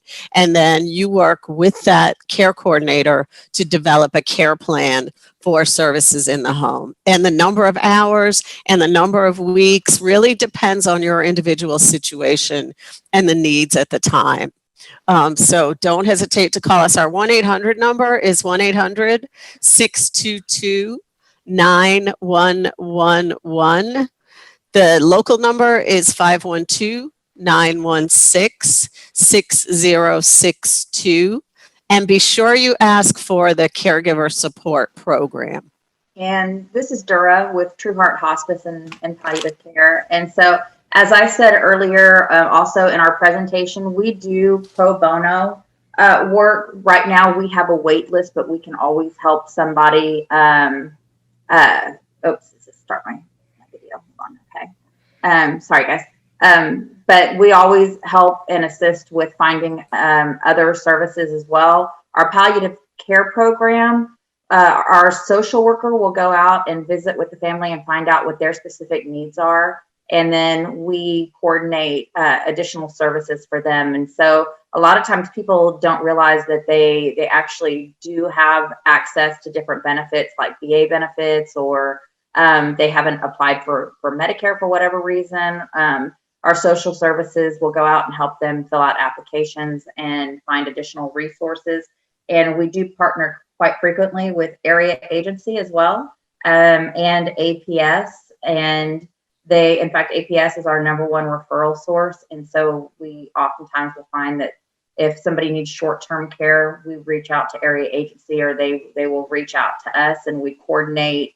Once those free services with them stop, then we have had time to evaluate, bring them on. And of course, hospice is a free service. So it goes through that Medicare Part A, but it is basically a free service for those that have Medicare or Medicaid, and it covers the cost of medications. It covers the cost of any kind of medical DME or supplies that you need there in the home, as well as the care. So a lot of times that working together with area agency or APS, we're able to meet the needs of family members that don't necessarily have access to funds. And if I may add, the Alzheimer's Association, Capital of Texas, does have a very small stipend available for families that are looking for respite services. The only qualifying criteria is that they have a diagnosis of dementia. It is a very small stipend. It's about $250, but it can be utilized either for transition, a respite, like you're looking for a long-term placement and you need to pay for those services in the meantime, or for someone to come into the home and provide those services. They just need to call our office through the 800 number, through our helpline, the 1-800-272-3900, and ask for the local office to provide that information. And again, we can maximize that funding through maybe, depending on what's available with area agency and aging or other organizations, we can maximize the funding available as well. And I forgot to add my number too. If anybody has any questions, I always give out my personal number. I don't have a problem with that. I answer my phone weekends, holidays, whatever. And it's 830-837-3162. And I'm always happy to answer any questions that you may have, regardless of whether you come on service with us or not. We have another question. And I think this was more in the context. They were saying, that their loved one has been diagnosed with Alzheimer's, what looks like to be the middle stage, and they're kind of lost as to what to do next when it comes to planning to place their loved one in a memory care, and because they are not sure how the process of end-of-life care works at a place like that, and they're afraid that, from what I'm getting from that message, is that they're afraid that they're not going to be well taken care of. If you could give some advice to someone that has to make that hard decision about what that process looks like, and maybe not just if you could add specifically at a memory care, but also how would it look like if they were able to afford this privately? So let me make sure I'm understanding the question correctly. They're looking to place their loved one in a memory care community, and they have additional concerns about end of life as well. Am I understanding correctly? Yeah, from what I'm getting, and they want to remain anonymous. What they're trying to, I get the sense, is to say, if they're going to place their loved one in memory care, or they're going to increase the level of care for their loved one. If that process kind of fast forwards the disease process or the progression, if it becomes more debilitating, and so they're kind of at a place where they have to make that choice. And they also are saying that they want to keep them at home if they could afford it. So they're looking into having all these conversations about finance and where can they get funding and all of that. And so what they're at is that they have to make the choice. If they can actually figure out how to afford how to do that, and they keep them at home, from a hospice perspective, how does that look like? But if it wasn't that, and you guys can give some knowledge as to if they were to be placed at a home care and memory care facility, would that progress? And how does that end of life process look like at a facility like that? Okay, so I'll start with answering the part of staying home first, and then I'll go towards the facility part of things. So the goal of hospice is the same as the family members. If you want to keep your loved one at home and they want to stay at home, we want to give you the tools to be able to do that. Again, hospice is a free service to those that have that Medicare Part A or Medicaid coverage. And so we will send in, the initial thing is you do consents, and then you do eval. And the evaluation comes as the nurse coming out and determining are you hospice appropriate at this time? Are you at that phase with your cognitive impairment where we can say that you may or may not have 6 months or less to live? So that's the first part, is you have to qualify for hospice at home. And then we can go in and help you. What hospice does is it helps the caregiver, the loved one at home, learn how to take care of their family member for the remainder of their life. So oftentimes that becomes very challenging with this particular diagnosis, because as the disease progresses and more cognitive impairment happens, it sometimes is not as easy for a family member to take care of their loved one at home, and they have to make the difficult decision to move their loved one to either a skilled nursing facility or a memory care community. As you know, before I started with True Heart Hospice, I worked in memory care. So I worked with Silverado Memory Care. I also work for Civitas. I'm a big proponent of memory care, and I do a lot of work now in hospice with Sedalis. They're everywhere. So I believe very strongly in getting help when you need it. You're not meant to go through dementia alone. You really do need somebody who's a professional and an expert and trained and can have a little bit of distance from that can help with that. So does it progress the disease? Anytime you make a move for somebody with Alzheimer's, there's going to be some challenges with that. There's going to be increased confusion and things like that. But ultimately, you do get really good care. You can also stay home with the help of home health, with the help of hospice and other services that can assist you in giving good care. I don't know if that answered your question. Did it? There was a lot packed in that question, so I was trying to get it all. And if there's something more that you need me to I think on, I can. I think you did a great job. It's even when they were, I think, trying to let me know, it's just a hard, complicated question, just to have an answer to. And so I think that's also fair to say. And I want to ask, Patricia and Josie to kind of chime in too. Thank you, Heidi. One of the things that A Gift of Time has done this year is to provide educational sessions for caregivers. And we had an attorney who deals in elder law who talked about how to protect your assets and what do you do when someone that you love is diagnosed with dementia of any form, whether it be Alzheimer's or vascular dementia. But she talked to our audience about what is the next step. And she was able to guide our caregivers to think about not only just dealing with the diagnosis, but also preparing for the journey along the way.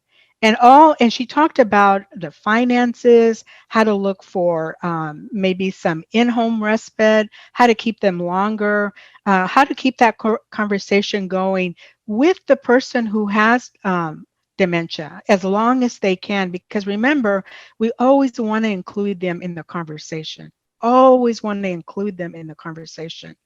And so we are going to have this Teresa Shapiro speak again about this, because this is a very complicated issue. We know from research that a caregiver will take care of someone living with dementia on average 10 years, where someone who lives with cancer or is diagnosed with cancer will be a caregiver for maybe 3 years.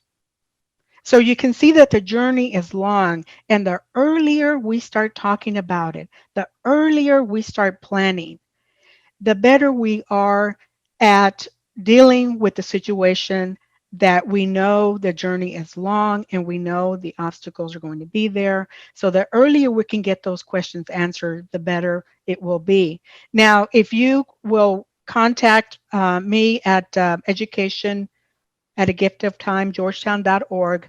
We can give you Teresa's name, and you can have that conversation. We don't get any proceeds from that. It's just a way to connect people to the resources that they need so that you can have some questions answered. I don't know if this answers that particular question, but we want to make sure that whatever's on your mind, that we try to help you navigate through these waters, because what happens is that there's so much information out there, and sometimes you just want one little question answered. One little question can make the difference. So again, we do offer these types of educational programs. They're free. So again, if you want to join us, and I hope that I've answered your question on that particular answer, because we know it's a very difficult process. So again, A Gift of Time is here for you, and we'll be more than happy to try to get you in touch with our attorney who volunteers presenting the situation when it comes to finances.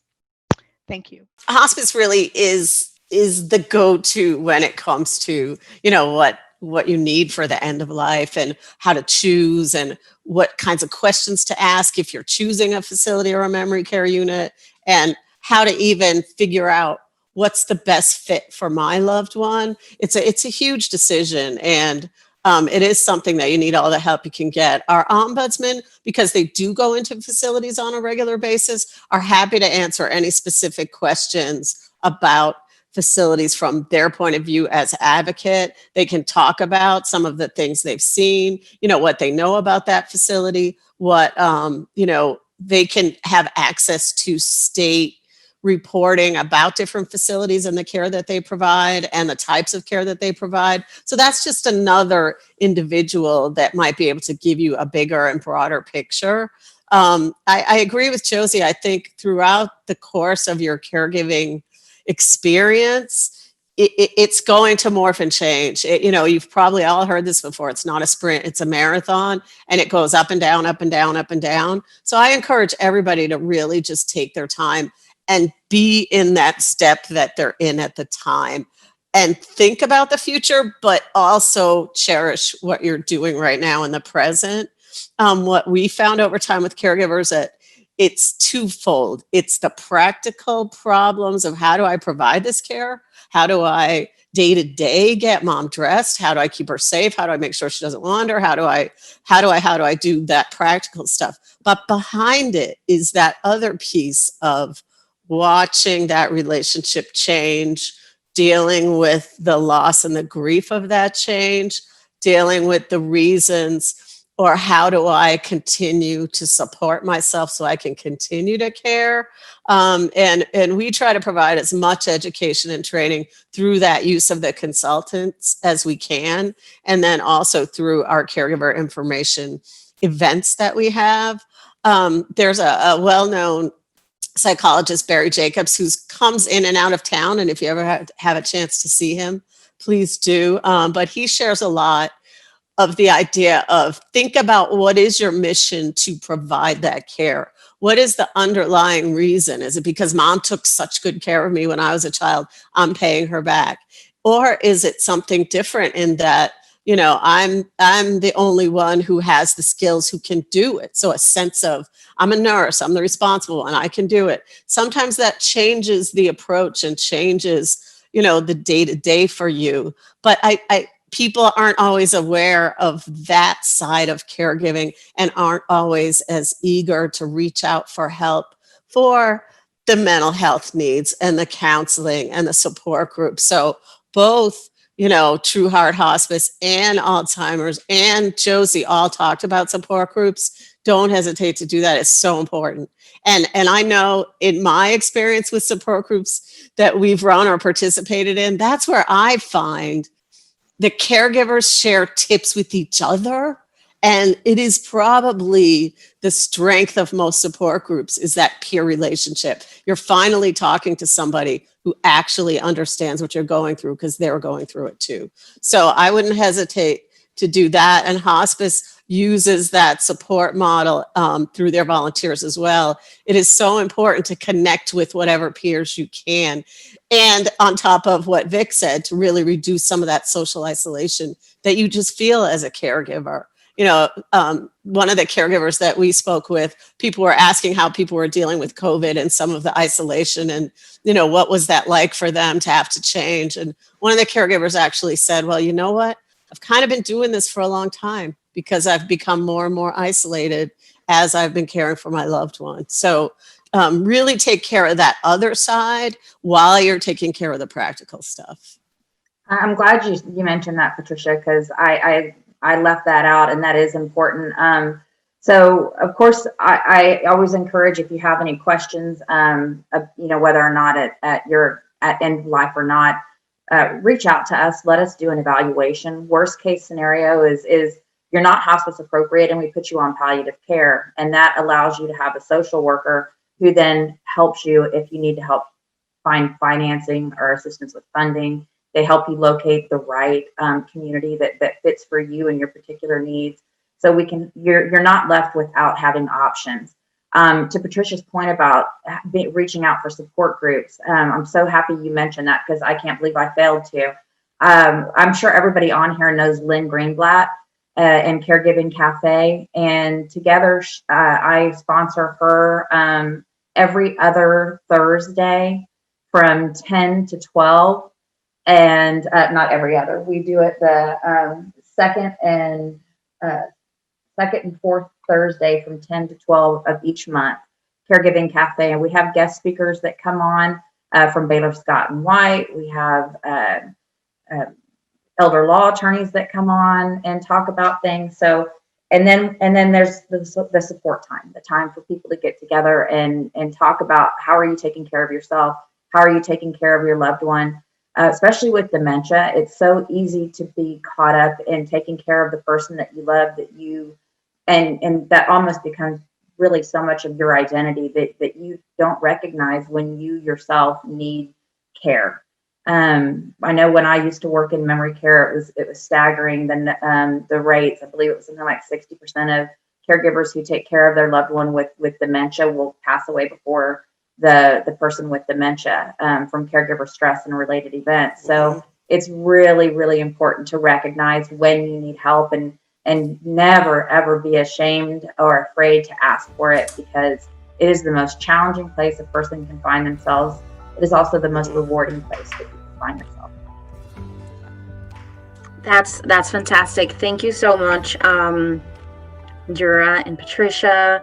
And Josie, we do have one more question, and that is for Jenny. And they are asking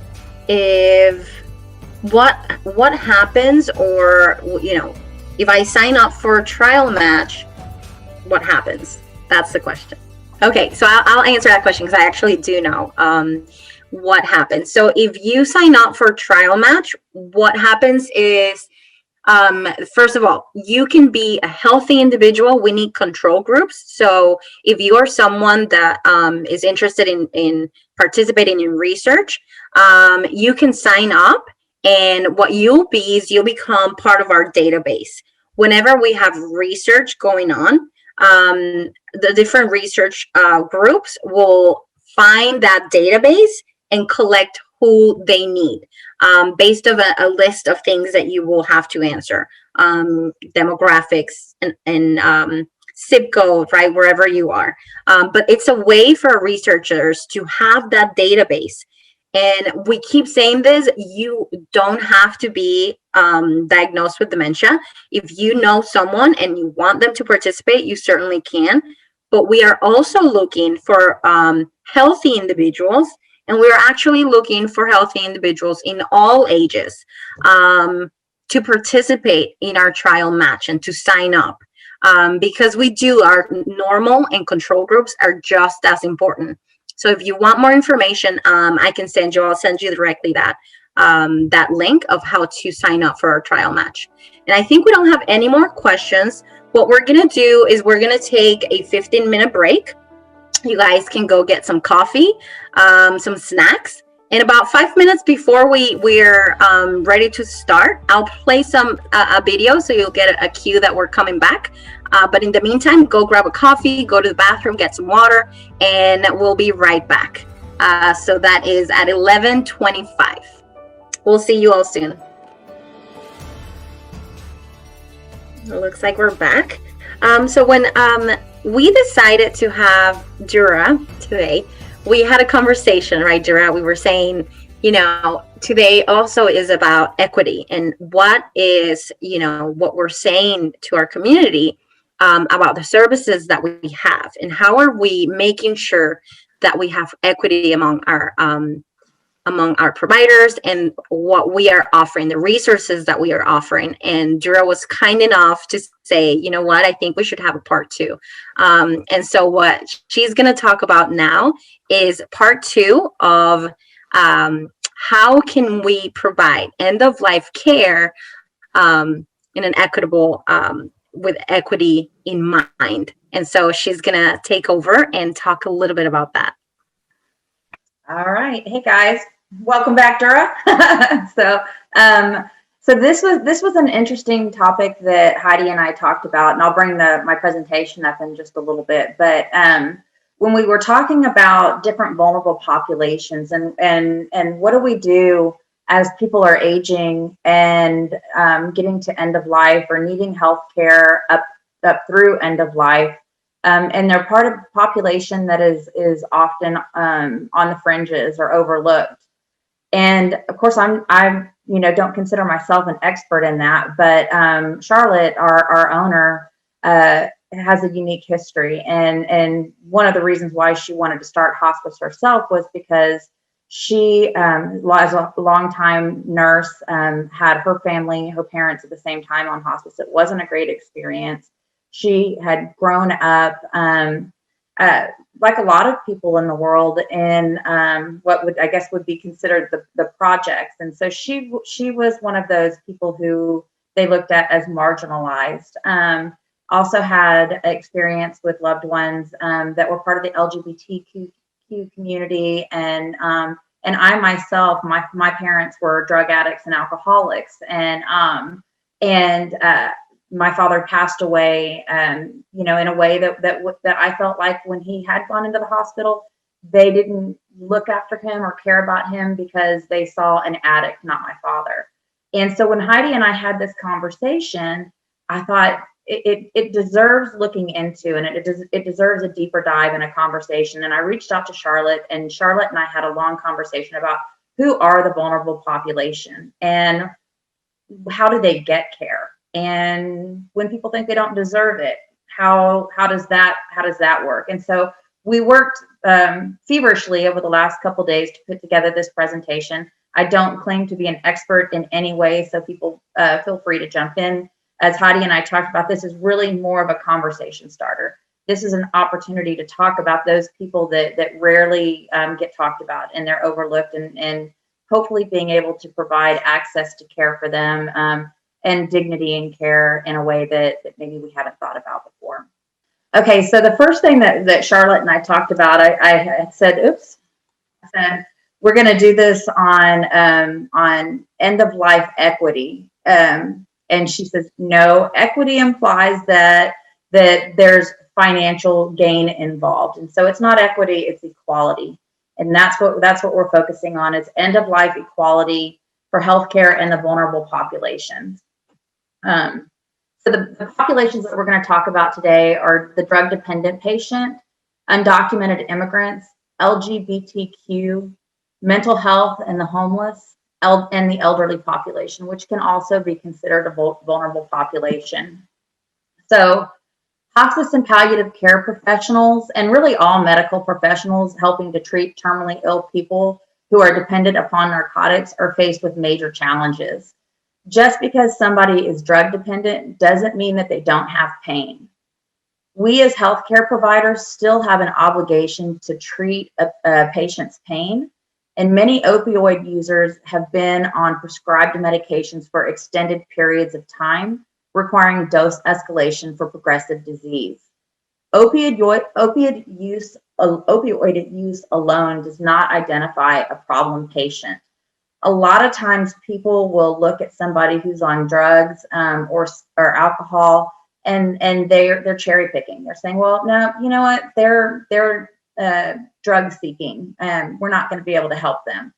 That's not the philosophy that we take, and it shouldn't be the philosophy that medical providers take, regardless of whether you're drug dependent, alcohol dependent. If you are in need of health care or end of life care, as providers, we have a responsibility and a duty and just a human right to make sure that we're treating people with the same dignity and respect that we would somebody who came in that wasn't on the streets or addicted to drugs. So understanding the reason that they're using drugs, despite the harm and the damage inflicted to the physical, psychological, or social makeup of a patient, is necessary. Addicts who receive hospice care have a right to die the way that they lived. I'm going to repeat that. That's so important. Addicts who receive hospice care, healthcare in general, they have a right to die the way they lived. It might not be good for you and it might not be good for me, but it is not for us to choose how they live, and it is not for us to choose how they die. We're not there to judge. We are not there to change their lifelong habits. What we are there to do is give them great hospice care and great medical care. So factors, the drug abuse factors are shown in this graph here. So there's the biology, being your physical health, your genetic vulnerabilities, and drug effects. Then you have the psychological side, which is the coping skills, the social skills, family relationships, self-esteem, and mental health, and of course those social barriers. So peers, family circumstance, and relationships.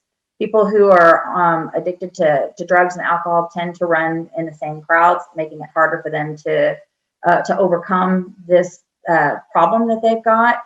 Not that they haven't tried, but they're just not setting themselves up for success.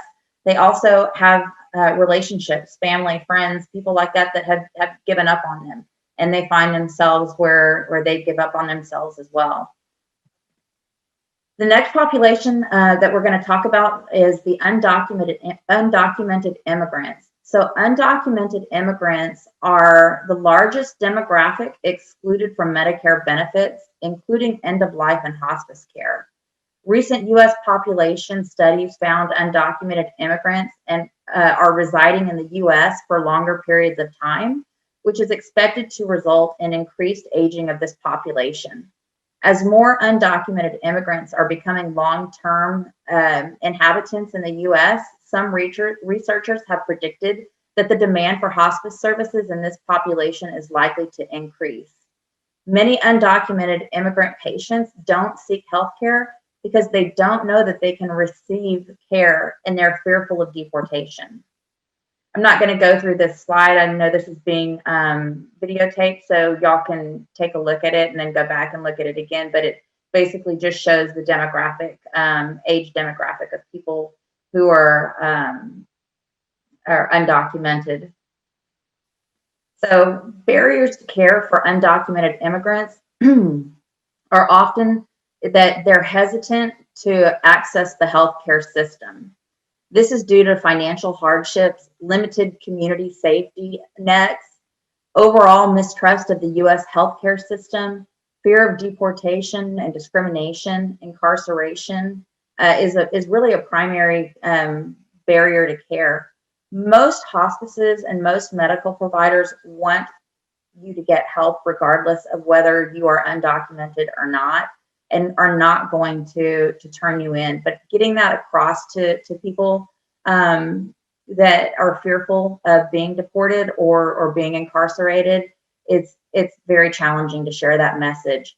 Approximately 47% of undocumented immigrants between 25 and 64 years of age have less than a high school education, and that's compared to the significantly lower 8% of the U.S. born population. A majority of undocumented Latino immigrants only speak Spanish, and less than a fourth acknowledge being fluent in English. Patients with limited English proficiency and lower education qualifications will struggle to learn about potential resources and other support services. So even if they're reaching out, there's a barrier in communication, and they may not understand the process that they need to go through to try to get the care that they need.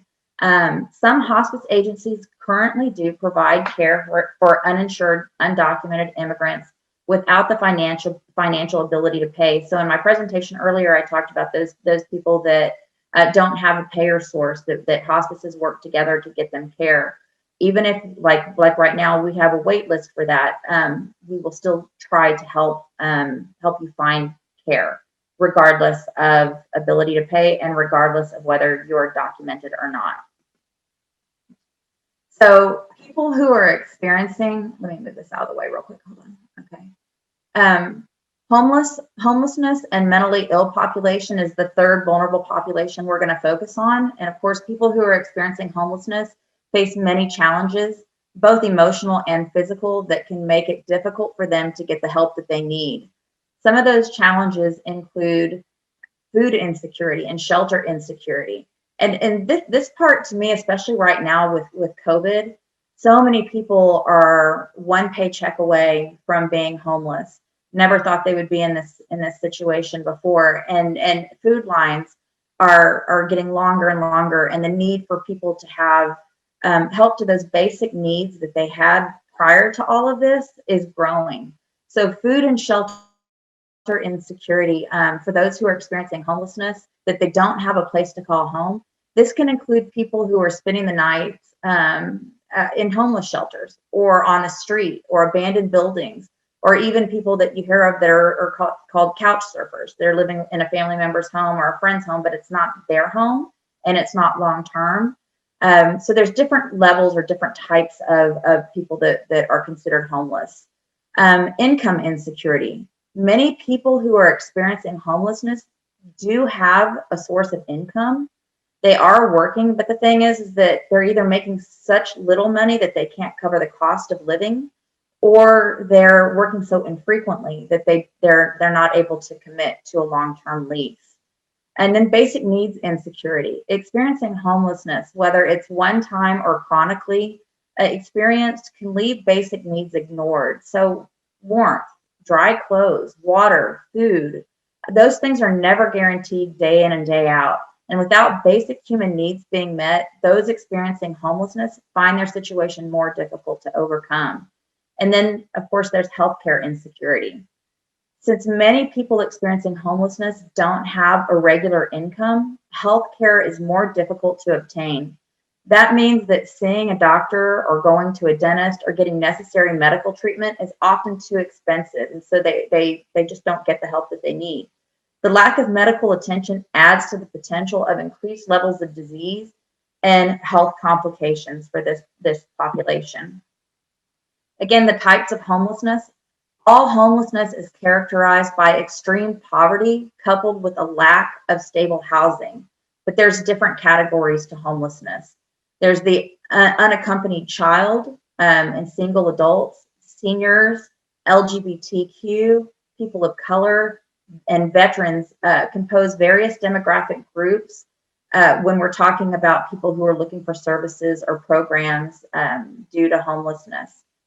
For the healthcare provider, it's important to understand the demographics of the homeless person in order to adapt the practice and help them enroll in those specialized programs specific to what their needs are. There is a danger in focusing on subpopulations, however, that because needs are reserved for the most needy, it can sometimes create a race to the bottom versus a desire to get better or to move beyond your circumstances. Fundamentally stable housing is what differentiates those who experience homelessness from those who don't. And all people deserve the human right to housing and health care. Not having stable housing is a barrier to care for those seeking end-of-life care. Individuals experiencing homelessness are some of the most disenfranchised individuals in our society. Together, provider and patient must navigate challenges that hinder even the most basic care. So the question for most providers is, how can I help the homeless patient? The patient is asking for help, the provider wants to help, but their needs are so unconventional that sometimes it's difficult to understand the best way to help this person.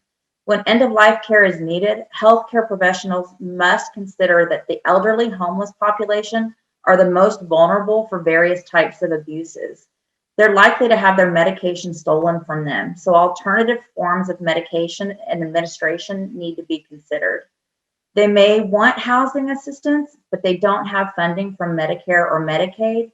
And then there are those that really don't want to have housing assistance. They're comfortable living in that dumpster. They're comfortable living in their vehicle. They've made a choice for whatever reason or life circumstances that is how they're going to live.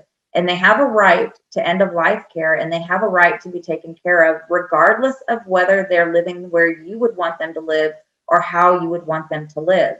So we, with True Heart Hospice, we've had patients that have lived in dumpsters, and we made an agreement with them that we're going to send our nurse out there. We're going to work with the gas station or the Jack in the Box down the street and see if they'll allow us to come in and, you know, do a sponge bath and things like that.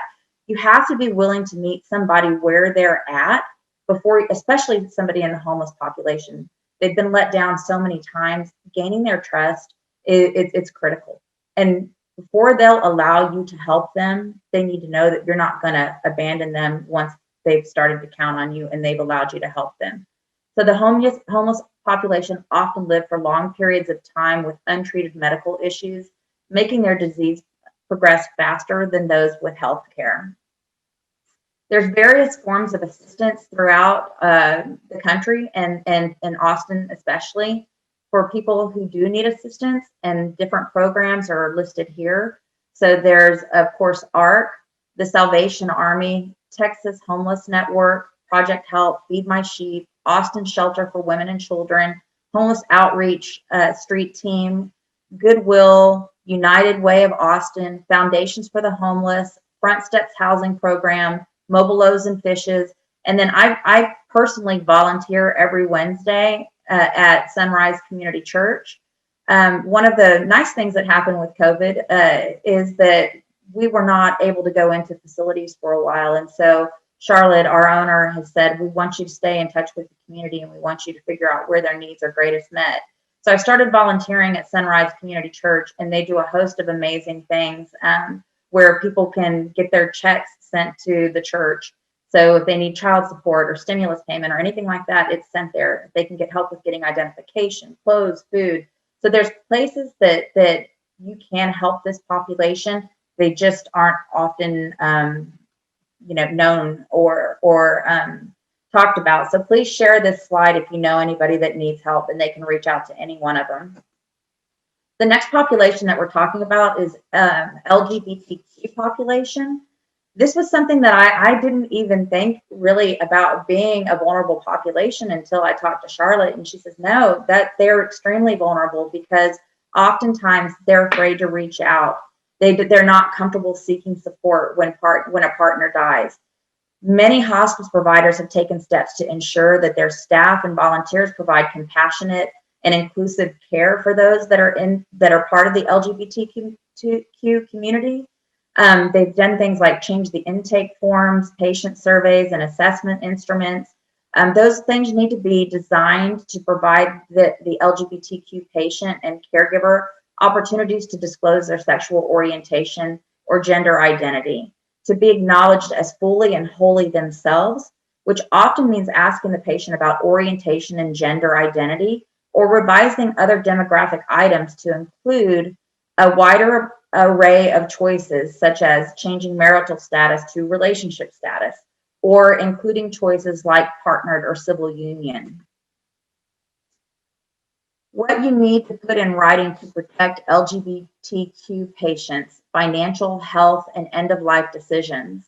So because these people often rely on partners as caregivers who are not legally recognized as their partner, and because of this, these caregivers can be excluded from decision-making on a loved one's medical care or end-of-life plans, unless there are specific legal arrangements in place. So it's important that you don't go through life thinking that because you call each other life partners or you've told the other person how to help take care of you, that's going to be honored or recognized at the end of life if you don't have these things in place. So everyone should have legal documents, and that's everybody regardless of sexual orientation or not, but for this community also. Everyone should have legal documents to ensure that their end of life wishes are followed. If you become incapacitated or pass away without certain documents in place, Texas state law gives decision-making authority and any inheritance to the next of kin, either a legally recognized spouse or a blood relative. This could result in the surviving LGBTQ partners or loved ones being unable to carry out funeral and burial wishes, being shut out of inheritance, forfeiture of family home, and other consequences. Legal documents to consider, and again, this is for everybody, not just the LGBTQ community, but also very important if you want to make sure that the person that is your partner is taken care of as well, or can take care of you if you can't. So those documents would be advanced directives, financial power of attorneys, medical power of attorneys, living wills, hospital visitation directives, important, funeral directives, and real estate beneficiary. Nope, did I accidentally double hit? So the last population of vulnerable populations that we're going to talk about is the elderly population. And they are at greater risk for poor health and have limitations to healthcare access. They experience significant disparities in life expectancy, access to use of healthcare services, morbidity, and mortality. The elderly population have complex health needs intersecting with social economic conditions. The perception is that the elderly have increased physical and mental health conditions. Americans who are 65 years and older are a rapidly growing segment of our population, and they present unique health problems. Although life expectancy is increasing and disability is currently decreasing in the elder population, socioeconomic and environmental resources are lacking for many elderly. The United States is lacking in optimal care for older adults, and there is an urgency to better understand the needs for seniors in this rapidly growing population. As individuals age, they experience a range of personal losses, including the death of family members and friends. They may be forced to move in with families or senior living facilities. They lose their ability to drive and often lose that degree of autonomy. Given that individuals often suffer from multiple chronic conditions as they age, care for our seniors is complicated and medical management at end of life may be more difficult. So full circle care of utilizing services such as hospice and palliative care is essential. It's important to ask individuals what they want rather than assuming control over the decision-making process for them. Empowerment is one of the biggest assets you can provide for the elderly population. How can we protect our vulnerable groups? So partner with professional organizations to ensure that these vulnerable populations can live safe and free from abuse and neglect. Empower patients and encourage them to make their own decisions and provide informed consent of healthcare options like True Heart Hospice and others that are available to them, which will provide care wherever they call home, including those who don't have a home. Prevent the risk of abuse and neglect, and if you see it, report it. Find a way to help these people. Promote patient well-being and take their views, wishes, feelings, and beliefs as directions, not just feelings. Healthcare providers work for patients, and we all need to remember that. It isn't what we want, it's what they want. Be compassionate. When we are all fighting our own battles in this world, and where you can choose to be anything, choose to be kind. Any questions? Yeah, I'm sure we have a lot of questions. I know we're running out of time. I think in general, I want to say, thank you for putting this presentation together. I know it wasn't initially the plan, and once you kind of started to dig down on the subject, you took on the challenge of learning and putting this together. It's just hard to start the conversation sometimes, and so thank you for doing that today. Does anyone have any comment? Anyone in our panelists, do you guys have anything to add? What are the main issues that you see in practice, right? In putting this, in actually doing the work. What do you see that you identify are needs that need to be covered with our homeless population here in Austin or in the surrounding areas? So helping them identify if they have any resources is important. A lot of times they are eligible for Medicare. They just have never applied for it. And helping them find places like Sunrise Community Center or church where they can get their mail, they can help get identification so that they can start that process of looking for a home or looking for care is important. I think one of the biggest challenges that I've had is when I'm there, I've met with a number of people that would be hospice appropriate and in fact do need end of life care. But you can, while you're able to meet with them on that day where they're having that specific event and they're even willing to sign consent, finding them and following up with them is the challenge. They go missing for periods of time and then they come back again, usually when there's a greater need or an event that occurred that is causing them to reach out again. So that's the biggest challenge, is being able to, once you identify somebody in the homeless population that needs help or needs assistance, it's being able to continue to follow up with them and follow them and get them the help that they need. And that is not always easy. Dura, this is Maxine. I just wanted to ask, there's a question actually in the chat that says, how do you connect LGBTQ individuals to the services? Are you aware, is there a list that they can get access to in the community, or these are just from your experiences you have gathered that information? I would suggest for the LGBTQ community as well as anybody, regardless of orientation, the best thing that you can do is reach out to elder law attorneys. Many of them, there's Virginia Sampson that I frequently refer to, and there's many more that you can look at. They have on their websites access to free documents that you can download yourself, and all you need to do on some of these is get a what is that, where they stamp they stamp the document. I can't remember the name of it, but yeah, so you can print out any of those documents. I would reach out to elder law attorneys and find out, what documents are specific to you and to your needs, so that they can help you in that. They're the experts. That would be my suggestion. I have one last thing. This is Patty, just to comment. There is a national organization, I believe it's called Diverse Elders, and it is just a treasure trove of fact sheets, information, how to find help.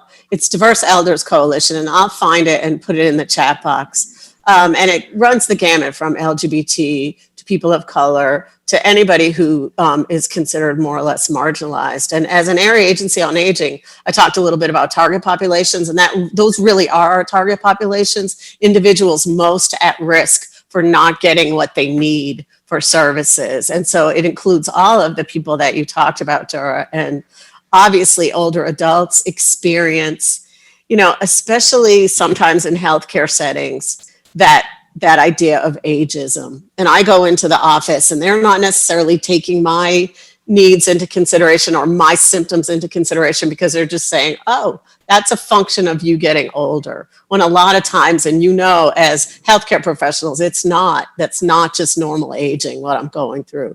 So really, we try as best we can to help older adults and their caregivers to become self-advocates, on their own behalf, to really come to the office with their questions. Stop that healthcare professional and say, wait a minute, I understand you've done this a million times with somebody else, but this is my first time and I need a little bit of extra attention.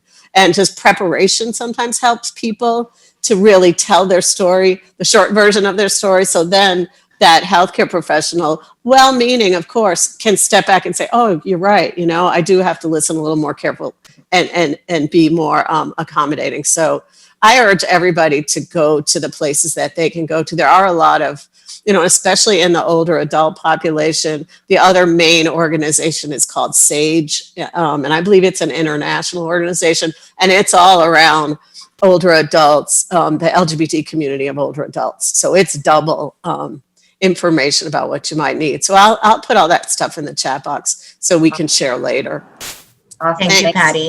Thank you, Patty. And I also want to say that, to Patty's point in talking about how the challenges with the healthcare profession or healthcare professionals is that, the Alzheimer's Association has initiatives in place to address those needs through working through the health systems, making sure that we're addressing the need of individuals that are coming through the doors and getting the proper diagnosis and not being so dismissive of individuals that have a certain age. As we get better in diagnosing Alzheimer's disease, we identify individuals that are younger, and oftentimes we get to miss those individuals because they're too young to actually have a diagnosis of a form of dementia. And so the same thing in the sense, and then the opposite side of that is, like Patty said, the older we get, the more dismissive a professional can become when we start to share the concerns of having memory loss or having some difficulty getting through our days.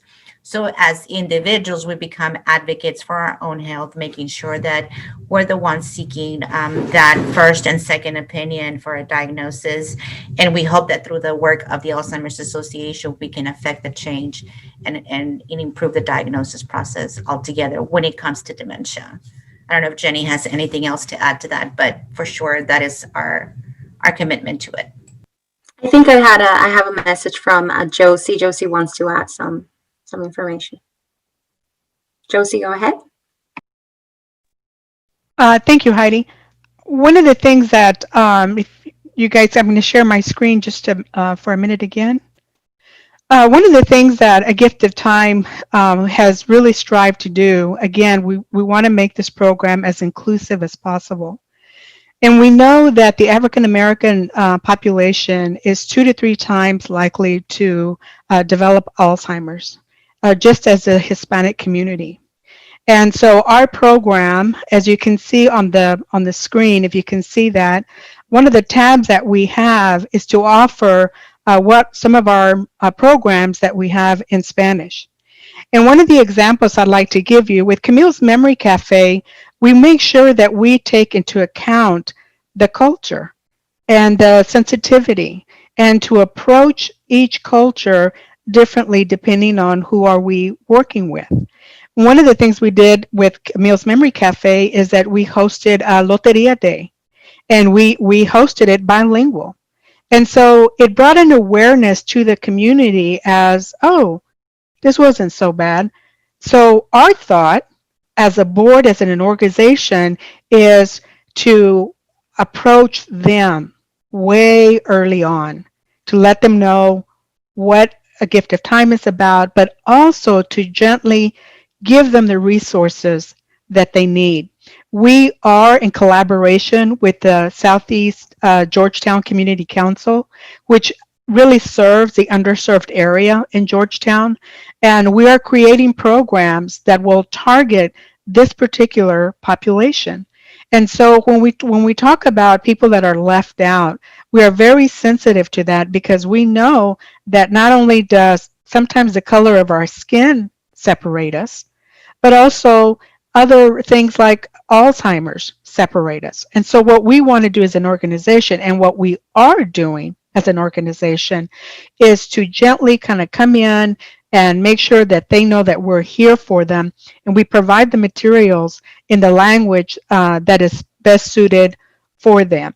Moving forward, we have a dementia education coordinator, hopefully, that we can get funding for next year. This person will, one of the requirements is that they're bilingual.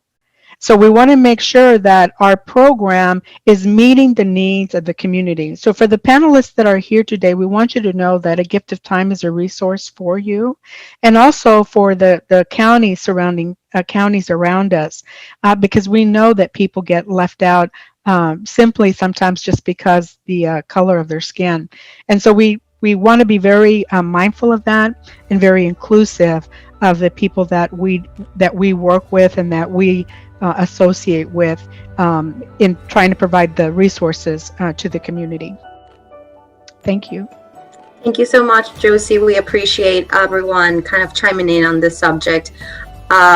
Now we're going to move on and we're going to have our next speaker, and he's here, so I'm going to move on and introduce him. He is Dr. Jason Flatt. He's an assistant professor at the University of Nevada, Las Vegas, School of Public Health. His current research, funded by National Institutes of Health, is helping to better understand the risk of Alzheimer's disease and related dementias in LGBTQ plus people. He currently has over 25 publications in the field of aging, dementia, and LGBTQ plus populations. For the past 15 years, Jason has leveraged his platform as a public health researcher to work as an advocate for the LGBTQI plus community.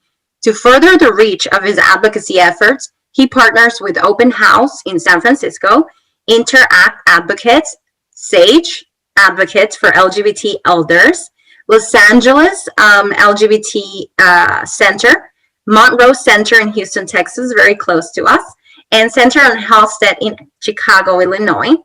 He's also, which is what I understand, he's also working with Building House. House is that is in Houston, Las Vegas, Los Angeles, and San Francisco. It is the healthy outcomes using a supportive environment and for LGBTQ older adults, which will examine the influence of affordable housing on health of LGBTQ plus older adults. His work has been featured in San Francisco Chronicle, U.S. News, World Report, NPR, and Newsweek, as well as international news outlets. And we were very lucky to have him this year, our International Research Conference, our Alzheimer's International Research Conference. And he was a keynote speaker. We heard him speak, and he was very gracious to say, sure, I'll be happy to speak at your conference. So he's with us today. Welcome, Jason. Thank you. I'm thrilled to be here. Thanks for having me. We're going to start his presentations, and after we are done with his presentation, he's going to take questions. And so we'll come back and for questions in about 15 to 20 minutes. Stick around for his presentation. Hi, thanks for having me here today. My name is Jason Flatt. My pronouns are he, him, and his, and I'm an assistant professor at the University of Nevada, Las Vegas in the School of Public Health. And today I'm going to be talking to you about the epidemiology of Alzheimer's disease and related dementias in older adults. So I wanted to first start off with telling you a bit in terms of the terminology. So I'll be referring throughout this presentation to LGBTQ+, which this represents lesbian, gay, bisexual, transgender, queer, and other identities. So people that may identify as a sexual minority. So this encompasses, for instance, lesbian, gay, two-spirited, bisexual, and other queer identifying populations. And it also includes gender minorities. So we think of this in terms of individuals whose gender may not align with the sex they were assigned at birth. So this represents transgender or gender non-binary people, or other groups whose gender identity or expression may not fit what society typically would expect. So here I'm showing you a diagram sort of with the gender unicorn of showing you how this kind of falls across a spectrum when we think about identities, especially in terms of sexual and gender identities. So the focus of much of my work has been looking at LGBTQ older people and thinking about their aging concerns. So currently in the United States, we have around 2 to 3 million older adults who are 50 or older. And we expect this number to double in 20 years. It'll be 7 million or more adults. And currently, estimates are still crude. We need more data, and that's one of the reasons for today's talk. but we have 350,000 LGBT older adults who are currently living with Alzheimer's disease or another form of dementia. And we do know that this community is underserved and at risk. So some of the concerns that it's really important to think about for LGBTQ older adults is specifically around challenges that may face either their ability to access care, and especially whether that's social services or healthcare.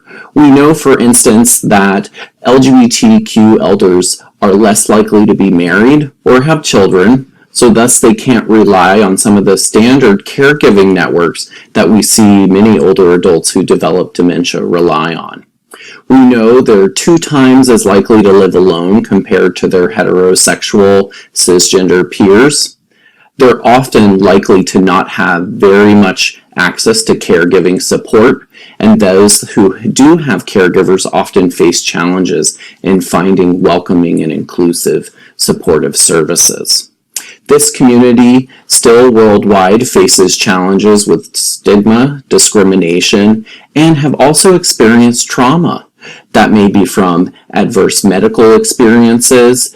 We know, for instance, just a few years ago that transgender people were finally no longer diagnosed as a mental health disorder. So much of that has affected their health and their experiences. And we also know that LGBTQ elders are much less likely to seek out medical care. And as I had mentioned, this is due to a history of experiencing discrimination and trauma.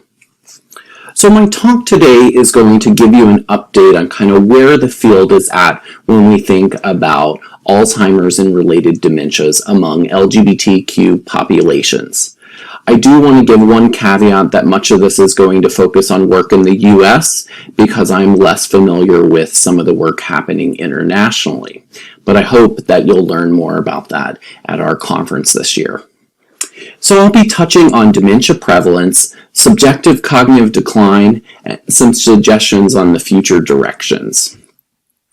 So first, looking at dementia and among transgender older adults. These are individuals whose their gender identity does not align with the sex they were assigned at birth. So back in 2017, there was a study published that focused on transgender medical beneficiaries. And they found among nearly 32 million members in the Medicare beneficiary, these were individuals that were entitled based on age, so those 65 or plus, so likely they had Medicare and Medicaid. And how they identified transgender people in this study was using ICD-9 codes, so codes that were identified for those who had a sexual or gender identity disorder.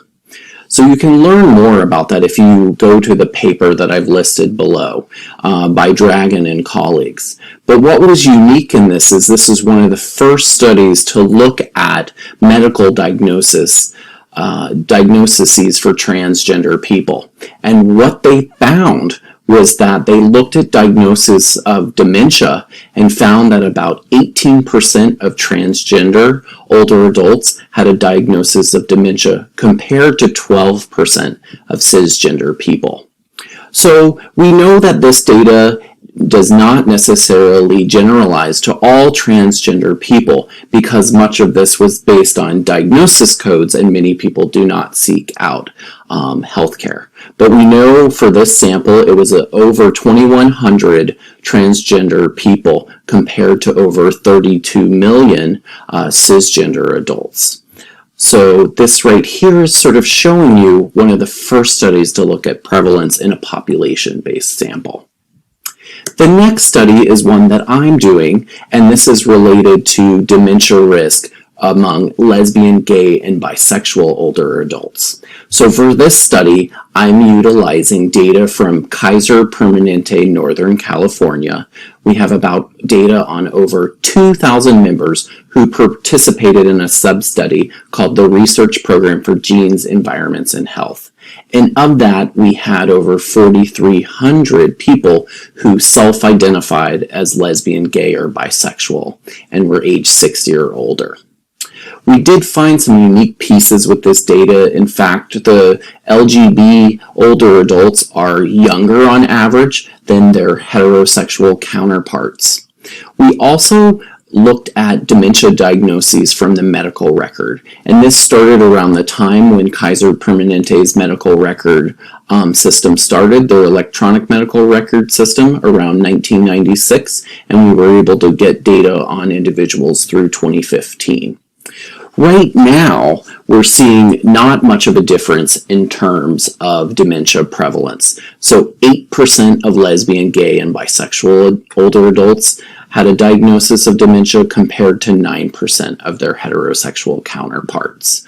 Now, there are some limitations. We still need to account for the differences in age, as well as we're going to look at some unique risk and protective factors. So in terms of risk, we see higher rates of depression and other mental health concerns among the lesbian, gay, and bisexual older adults, but also, interestingly, we find higher rates of education.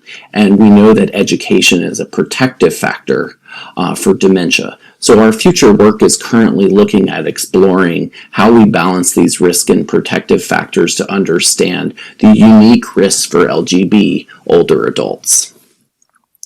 The next study that I wanted to touch on involves dementia among same-sex relationships. And this study was led by Haydee Becerril-Hernandez, who looked at data from the National Alzheimer's Coordinating Center in the US, and they looked at data from the beginning, baseline, through 2017. They did find, for this sample, they had about 307 individuals who were in same-sex relationships, and then another close to 5,000 individuals in opposite-sex relationships. They looked at dementia and MCI, and the dementia diagnoses were based on clinical assessments. Well, they found, you see here, about 8% of individuals with same-sex relationships had a diagnosis of dementia compared to 6%. But it was not statistically significant. So there was not necessarily a higher risk for those in the same-sex relationships. What was unique in this sample, though, was that the same-sex partners were more likely to identify as female, and they also were more likely to report living alone. So there is a need for more research to really understand dementia among LGBTQ populations. We're starting to see a signal as well in some of the work with subjective cognitive decline that I'll share now. So a study looking at data from the Behavioral Risk Factor Surveillance System, looking at data from 2015 through 2018. So this was an optional module that states could adopt, and 24 states used these modules during this time period. So what they assessed was self-reported subjective cognitive decline. So people would report during the past 12 months, have they experienced any confusion or memory loss that is happening more often or getting worse? We did find a significant difference. So what we found was, on average, 16% of LGBTQ older people aged 45 plus reported subjective cognitive decline, compared to only 11% of non-LGBTQ older people. So we wanted to better understand sort of what's going on with this signal, so we did do some subgroup analyses.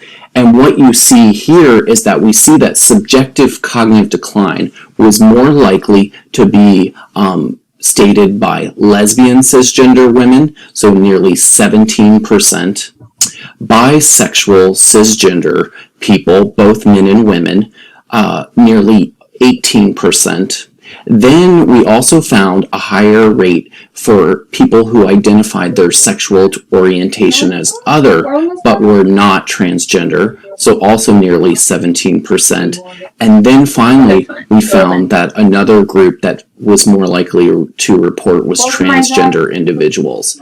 It included everyone, regardless of their sexual orientation, and that was at 17%. So right now you're seeing some of this signal in terms of higher rates of subjective cognitive decline and potentially some concerns for dementia risk among transgender populations. So some future directions. You know, this is sort of a growing area and we greatly need more research.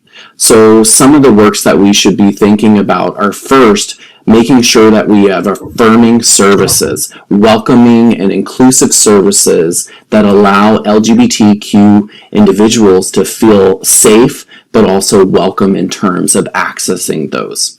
We need to think about more around social and community support. How can we bolster the work in the community, providing greater access to services and building trust? We also need a lot of work on prevention. So right now we have very limited data available on the needs of LGBTQ older adults, especially in terms of their needs with those living with dementia and also understanding their risk. We also need to really think about advancing the care that we're currently doing.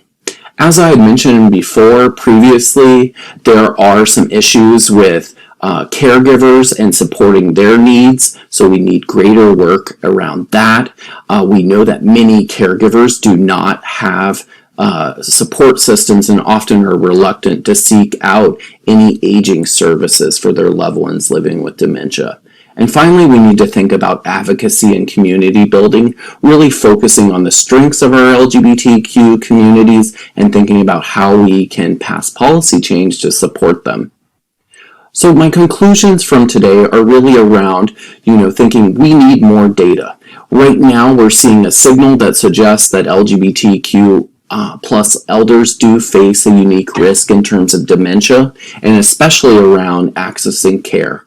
We also need to think about how we can tailor the care and services to better meet their needs, and we need to support LGBTQ plus caregivers, and especially their families of choice.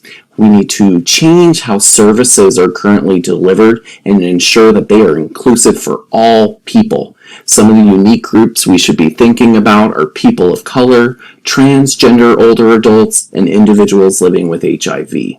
And we need to address our community's unique risks and think about, really how can we recruit them to participate in research and promote early detection and screening for dementia. So I want to acknowledge my collaborators. I have no conflicts of interest to state. Jason, thank you so much. Yeah, happy to be here. Let me open here I am. So the question that we have is specifically about research. The first one, and it's how do we best kind of take away some of those roadblocks in inclusion when it comes to research? Yeah, so I think the first step really is to think about we need to change some of our forms, right, to be inclusive so we can know about, for instance, people's gender identity, right? We need to ask questions and let them select those options versus a lot of times we don't collect that and we make assumptions. So that would be helpful. I think also ensuring that we collect information on sexual orientation. We may need to change the way we ask about relationship status and not just limit it to spouse and saying, or do you have children, and be more open to thinking about how are we inclusive of asking about friends or chosen family members and thinking about alternative ways that people may be getting caregiving. So that would be especially helpful. And I think we also need to think about state-wise, right? I had talked about this behavioral risk factor surveillance system data that comes from the CDC. And so currently the information that they collect on sexual orientation and gender identity, as well as asking about are people having any problems with their memory, those questions are optional right now. So it would be really great. We're seeing, I had mentioned it was like around 24 states, but it would be great that we would get this among all of the states and territories in the US so that we can better understand, right, who might be having problems and how might we start making sure we're designing programs and services that are going to meet people's needs. One more question. Sure. So how would you say is the best way to address stigma? And this is, I think, a very complicated question. So how would you say that it's best to address the stigma in individuals who may be reluctant to disclose orientation when it comes to finding senior living or independent senior living? Yeah. So I think the main piece is like turning to what we know when we work with other groups, right? We may have worked with African American people or Hispanic, Latinx communities, right? Where they may be distrustful as well of providers, or a big piece is making sure that you're hiring a very diverse team. Many of us, when we go to access care or services, want to see someone that looks like us there, right? That we can feel more comfortable. We know that we may share similar cultural values or beliefs, or it could even be language, right? We share a common language. And so having people there that are a part of your community and can be welcoming, right? That's going to be especially helpful. And I think it's, right, we think about, you even heard, I think, some from the previous speaker, a little bit of mentioning around person-centered, right, and meeting people's wishes and needs. And so this piece around, like, treat me like I'm a family member, that you would want to know, how would I like my care? How would I like you to, what name do I want you to call me? How do I want you to talk about this person that's standing next to me? Is this my friend? Is this my husband or wife?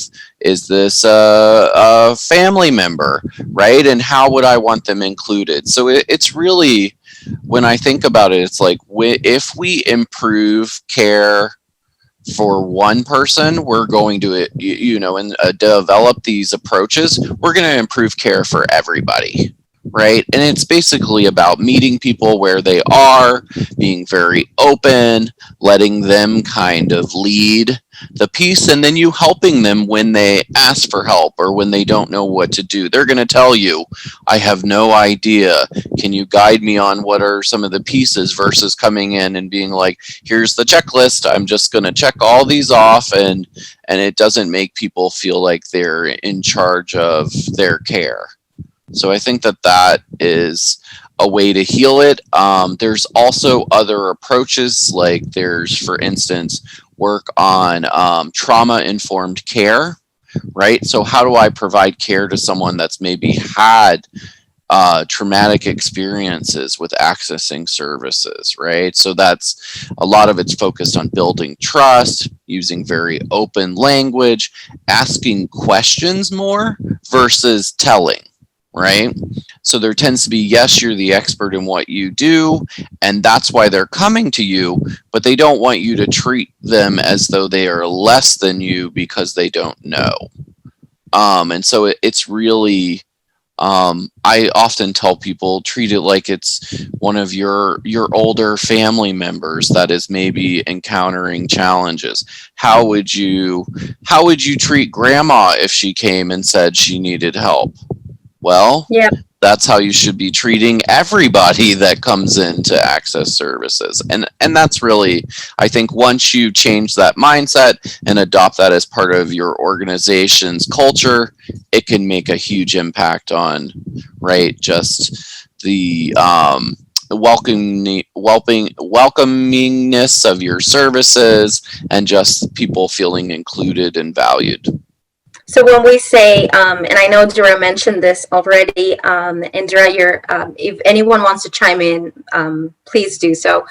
She said, that it is about compassion. And so that is the way that we actually provide a compassionate care, by being inclusive. And even in our hiring practices, we have to also do a good job at being inclusive. That is the way that we create an environment for everyone. Yep. Any other questions right now? Or any comments from our panelists, from the rest of our panelists?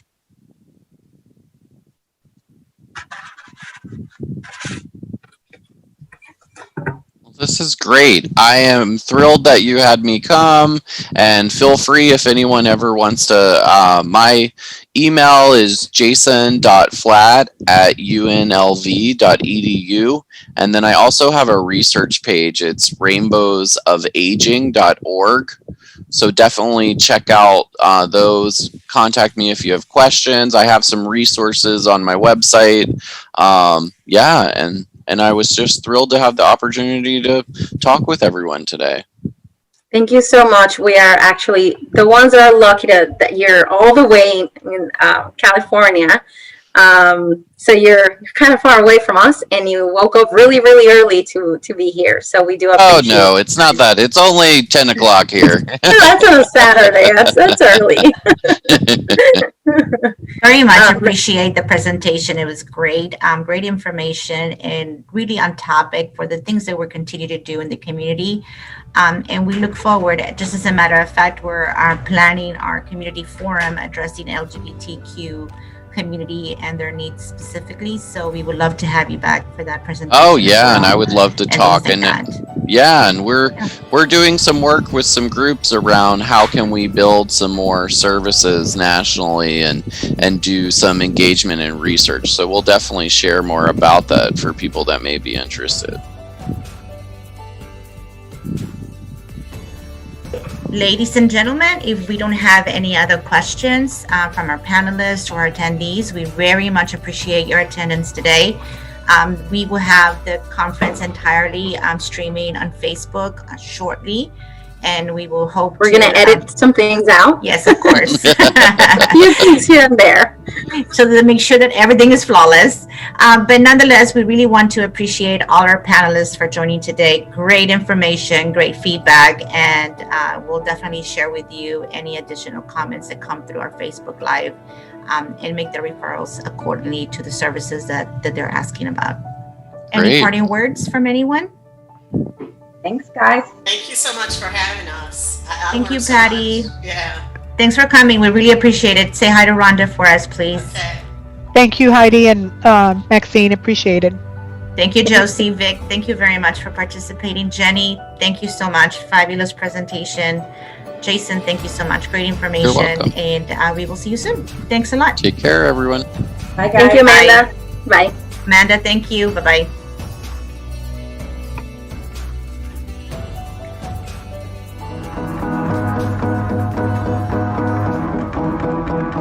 I was actually just getting my record deal, and I found out my grandmother was starting to get worse with Alzheimer's.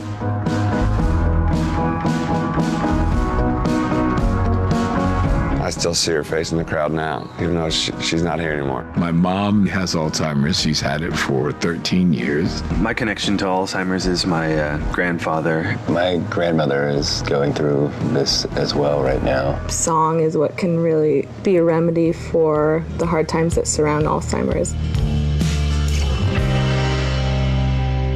I picked the song If My Love Could Kill. Dog of the Bay. Hello in there. Backwards breathing. Dream of My Dreams. Annie. Stand By Me. Raymond was a song I wrote about my grandmother. I wrote Hard to Grow Up, and it was pretty close to after the time I lost my mother. I was just writing these songs for me, and when they have a resonance with people's lives, then that's an unexpected bonus. When people hear this song, I just hope that they don't feel alone. When you're going through things, when you're not at your strongest point, you want somebody to be there for you. A lot of times things seem insurmountable. Then you hear a great song, and all of a sudden you feel like, okay, this is doable. This is something that we can handle. Music has the power to make people feel that way. Music's powerful like that. It lights something, it ignites something. It's some kind of magic. It's the magic of music. Hey, dude, don't make it bad. Take a sad song and make it better. It's a possibility, a potential in all of our lives. Whatever research we can do at this present time is absolutely important. If they could find a cure, it would be heaven. I think awareness is the key to everything. And if music can help with that in any way, that's a very special thing for an artist. We're going to find a day when Alzheimer's is no more, and we will sing a lot more songs about it.